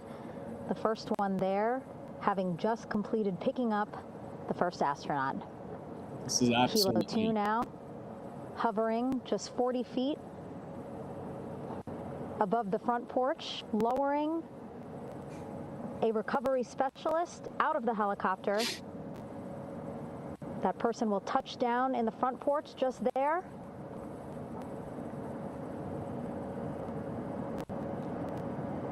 The crew I members guess I do already have a outfitted with a question. Why harness couldn't they that just will go in allow one of them those to little quickly boats? attach to the hoisting device.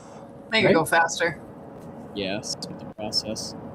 Oh yeah, that's right. Because the ship is like Look at the not power of right these there. blades. I guess that makes sense. Yeah. Throwing But water out. all that's elapsed time. I mean, I feel like The the front porch. boat could have got him there. With now 3 astronauts and the recovery specialists. Again, crews Bye guys, my ride's already here. outfitted with a harness Helicopter vest. from the sky. And here This we is go. crazy. This is the first time they're all Second astronaut now on the separated front for porch, getting such a hoisted long time. into I think the Andrew, second you were saying that helicopter. earlier. Oh yeah. It must be just like a weird, like, just, That helicopter It's a will weird now thing. hover just a distance away to give room for the first helicopter to come back. Now, Alex, for the pick up the podcast, third he's astronaut. on the East Coast as well, right? yeah. Yep. Right up the street, basically. As we wait for Nice. the helicopter to come back, make its way back around, just want to mention that the President of the United States called our NASA administrator today while he was on the ship, just minutes after we interviewed him live on our coverage, and congratulated him and NASA on this history-making moment tonight. Helicopter 1 again hovering 40 feet over the front porch. On porch. We will soon see another recovery specialist Front getting porch, baby. lowered onto the front porch. Bob's knobs, baby. I knew it was coming. The wind, the water. But again, the recovery team determined that Not even a year, and a so helicopter flight best one in back the to world. the ship here If you know, would be you know. safer, faster, and more comfortable for our crew who just completed a 10-day mission around the moon. Third astronaut in the air, getting hoisted quickly back Such a fast process into too. the It's first great. helicopter now. Yeah, it really was just like a waiting game that whole time to make sure that they were all like adjusted and healthy. Oh yeah. First 100%. helicopter now on its way back to the ship here. We will soon see it land in just a few minutes. Again, all this action happening just 3,000 yards away from us, so a very quick flight back to the flight deck. And now the only person left on the front. Oh, that's why. I think they're Commander Reed being like flown and hoisted over to the flight deck. The of ship. Helicopter now Yep. making Yeah. its way The ship. Yeah. back over to the front porch. Here it comes.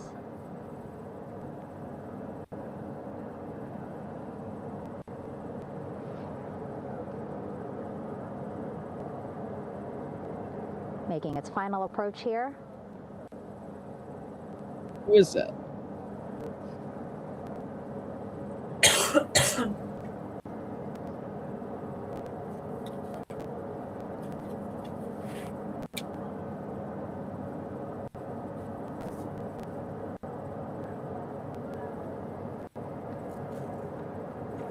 And there it went. All right, let's see him. Like the floor of the helicopter just opens up and they just get shoved up into it. Like that's crazy. Yeah. The last astronaut, 2 helicopters, Commander 2 Reed crew members Weissman, aboard.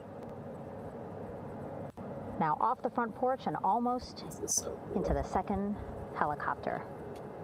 Both now on their way back to the ship. There you go, where guys. we are, the USS John P. Murtha, just west of San Diego in the Pacific Ocean. About to see our crew.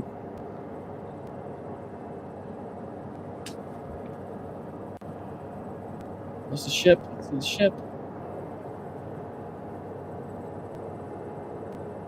Exciting to see our 4 crew members minutes away from landing on the flight deck here on the recovery ship.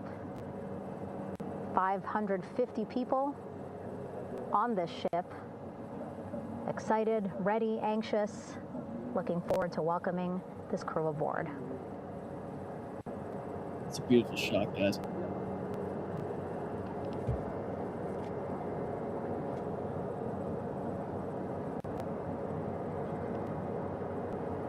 Watching them now with our own eyes. Close to the ship here. Hearing them begin to hover on the flight deck, which is just across from us here on the bow. You can hear it now. Yep. The first helicopter coming in.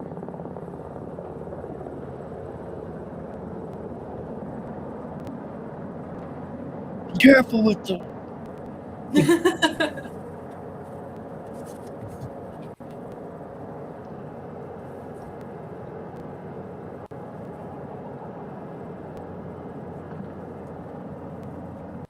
And wheels down. Wheels down of the first helicopter carrying 2 of our Artemis II crew. Pilot Victor Glover and mission specialist Christina Cook. Nick Lover and Kilo 1 on deck reported on the recovery loop. Again, the mission audio loops that the recovery team are using here to communicate with one another. And an announcement just made on the ship, integrity incoming. 2 more helicopters on their way to the flight deck, one carrying the crew, the other, one of our imagery helicopters. That's awesome. Again, kudos to our imagery and aerial teams for giving us these beautiful views of history in the making. Set amid a gorgeous, soon-to-be sunset here in the Pacific Ocean. I know they could have picked better time too. Yeah, I got great weather window and everything. Second helicopter. Not a doubt. Making its approach of the flight deck.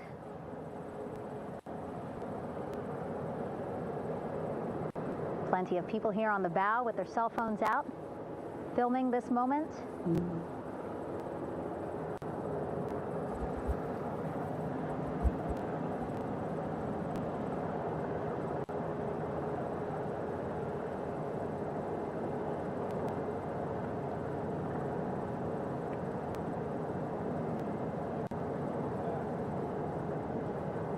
Some impressive flying here by the Navy, as we are seconds away from wheels down. And there you go. We now have all 4 Artemis II crew members on the USS John P. Murtha.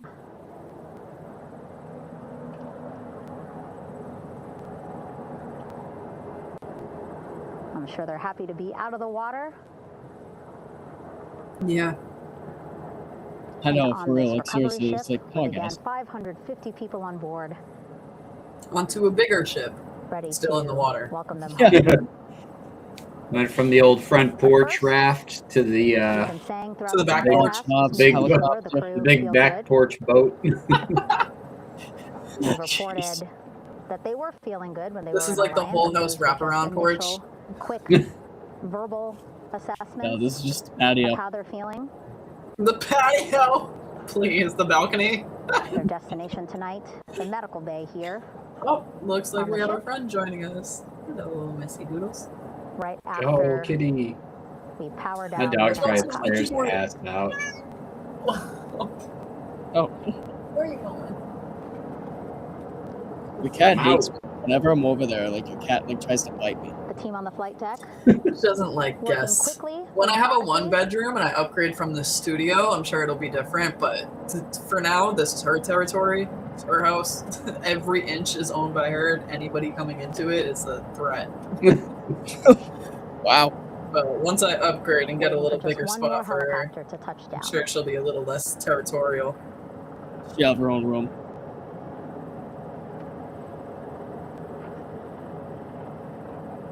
It's the imagery one. Yeah.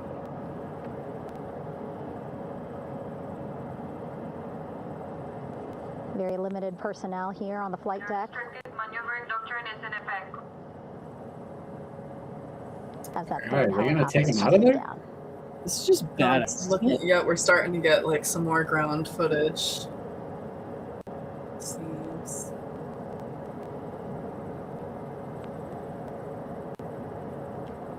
The ship is at flight quarters.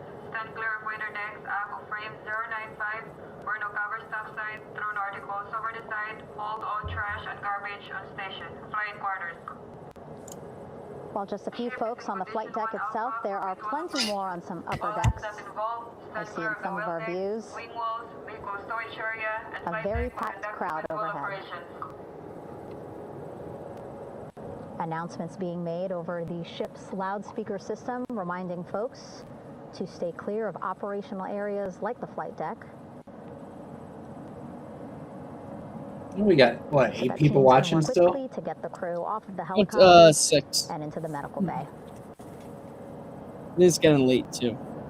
It is. Things. People like signing off, but we'll keep this running so we see these people.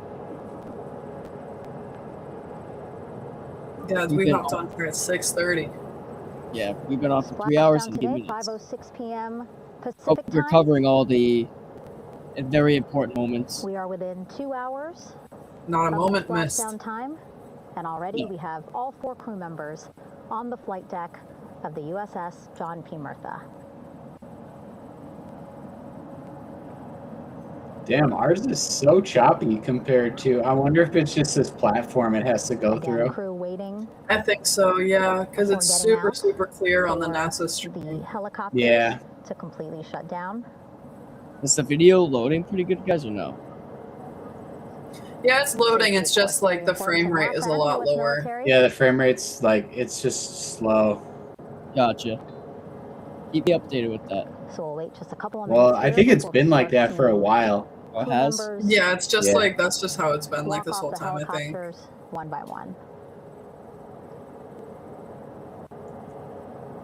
Because I was like, gosh, I'm like, there's no way this camera on this deck of this ship is that like choppy, and I just fired up just for the heck of it, and dude, it's crispy clear on the like NASA on the broadcast. Looking earlier on our feed earlier, it was pretty clear. Yeah. We got 10 viewers. I can try to fix it if you guys want.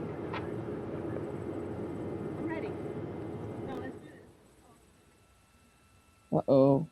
Oh, never mind.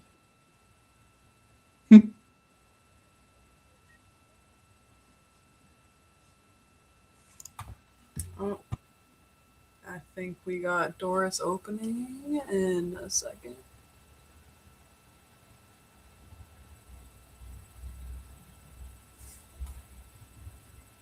Again, sorry Yeah, guys. we are a little bit choppy video. There it is.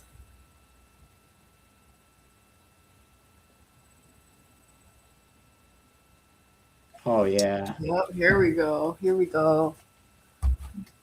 Yeah, I'm sorry. It's been running on a MacBook. I don't have a desktop computer. If it was a desktop, it would have been a whole different breed. But unfortunately on my MacBook, yeah, it's choppy. But thank you for sticking around.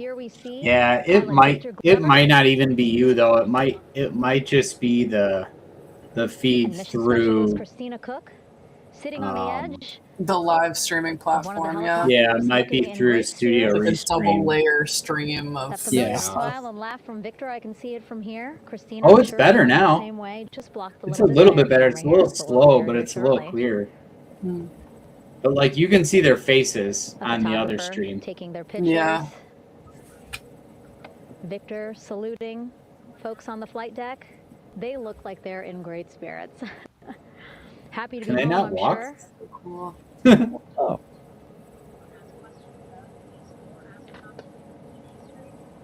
If you're sitting at home, I hope you too are wondering, what would you want to ask them if you got a chance to talk to them? Because that is what I'm thinking about. Getting the opportunity to talk to or ask questions of these 4 astronauts who just made history as the first crew to return to the moon since 1972.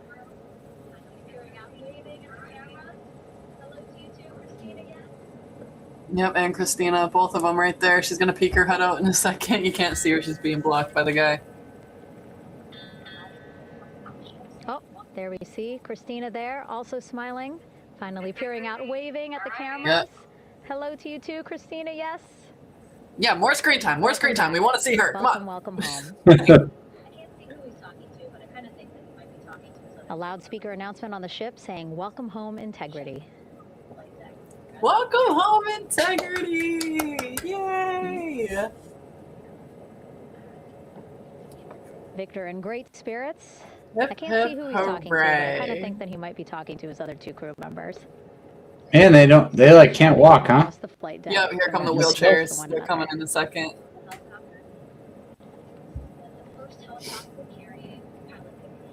Yeah, and the photographer is all in front of them. And so now we see some Navy personnel walking up to the helicopter. This is again the first helicopter carrying pilot Victor Glover and mission specialist Christina Cook. Both have taken off their helmets now.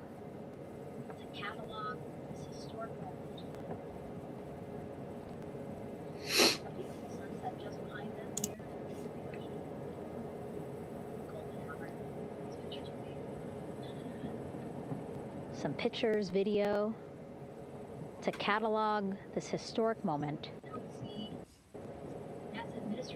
A beautiful sunset just behind them here in the Pacific Ocean. Oh yeah, Nick said they had 2 frames per second the whole time. Rough.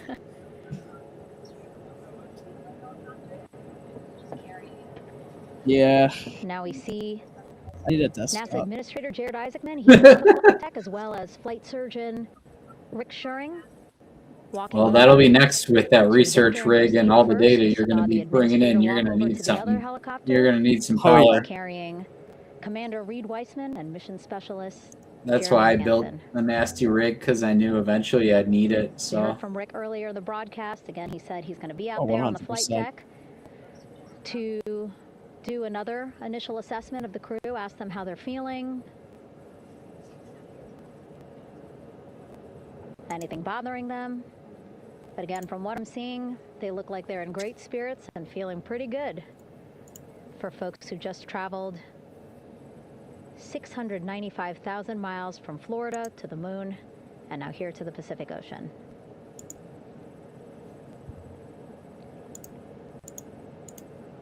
Yeah, that's quite the trip. I love how they worded that. From Florida to the moon.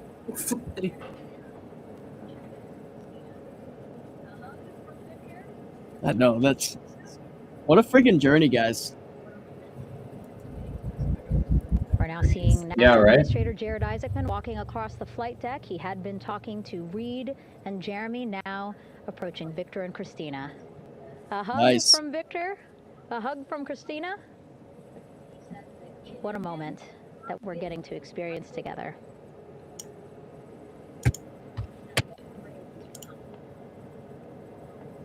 I'm sure congratulatory words. You know, we got to speak to the administrator live on this broadcast as well, and he said the kid in him right now, giddy, absolutely giddy. I believe What we it. were able to accomplish today, returning them home safely and in good spirits, after a 10-day mission around the moon. And here we go. We're seeing Jeremy. Yes, they're walking. Walking, waving across the flight deck, now on his way to the medical bay.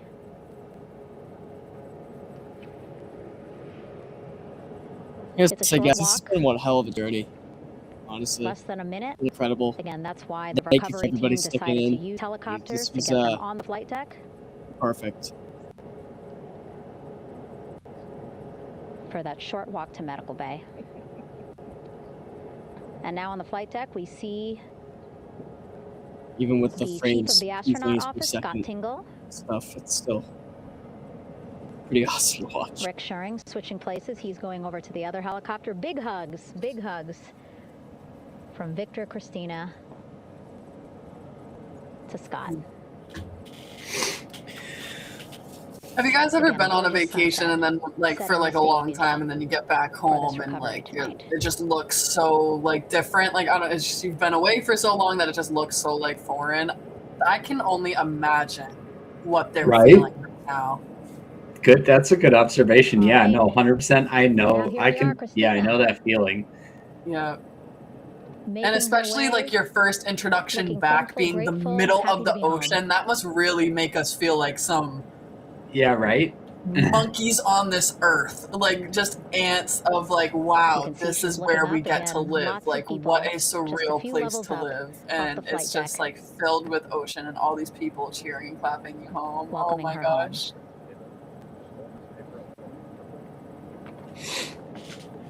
Scott holding the door like a gentleman, but back on his way.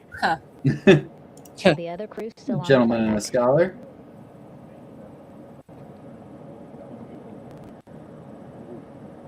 All right, no wheelchairs. There you go. That's what I like to see.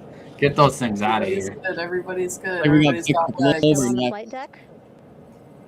Victor Glover. I could see your like legs being pretty asleep or something like that. Maybe like. Yeah. Imagine the pins and needles. Like, it looks like Victor will be the next got one. back from a crazy trip and you've been floating on a front porch and walking the capsule. He's a hugger.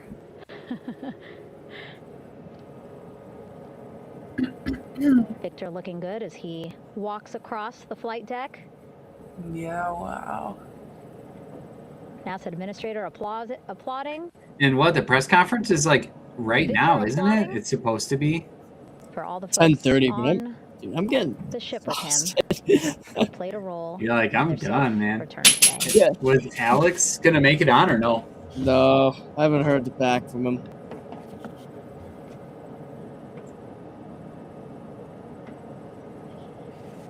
It's been one hell of a journey, though. I can't believe it. For sure.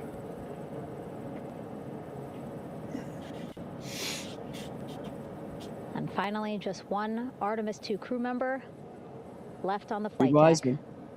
Commander Reed Weissman.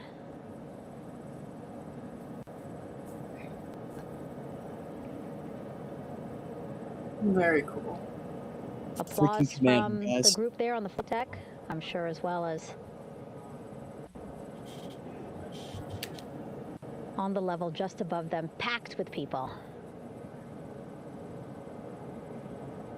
Reed looking good as he takes his steps towards the medical bay. Nice. Yeah, good shot.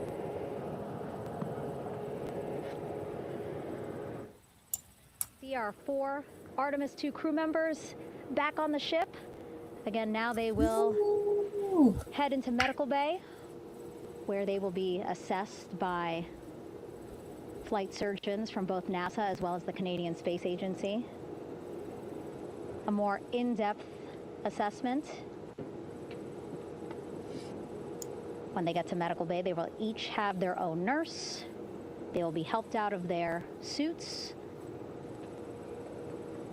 And then again, we'll check to see that they're feeling good.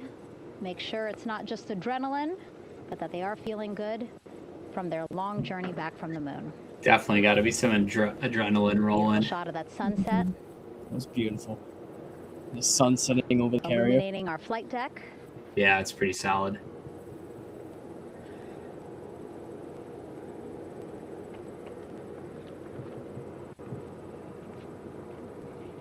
Well, everybody, thank you for stopping in.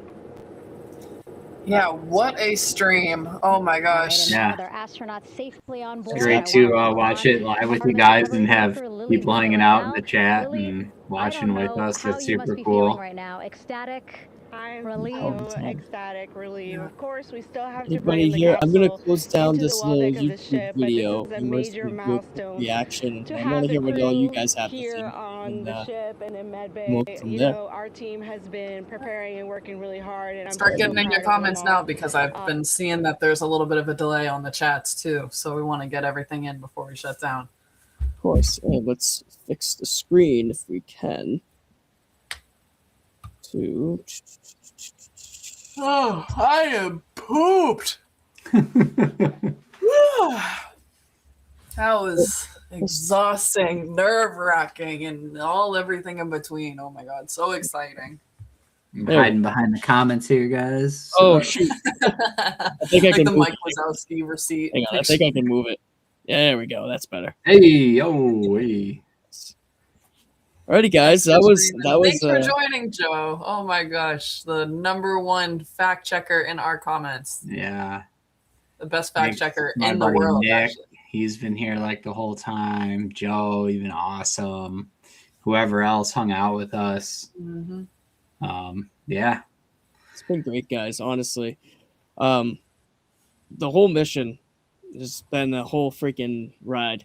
Honestly, and I mean, to live through it and see this, first time in 53 years, it's just it's breathtaking. Honestly, the journey how far we've come, the space shuttle program, the Apollo program, and just and then SpaceX came along in 2016 and they landed the rockets and commercial programs started coming in. It's just now you look at NASA and NASA's slowly rising back up to the fame of what it was. And it's just getting better from here. The new technology, the new inspiration of, the community and engineers, and it's mind-boggling to think that we've come so far and we're just getting started. Yeah. Oh yeah, yeah. Yeah, it's an amazing feat to come back with all new technology and rebuild all this. It's like people ask, well, what took so long? Technology has really changed, and we really had to just redevelop everything based off all the new tech. Yeah, it's just incredible. Caitlin, you have anything to say? Awesome.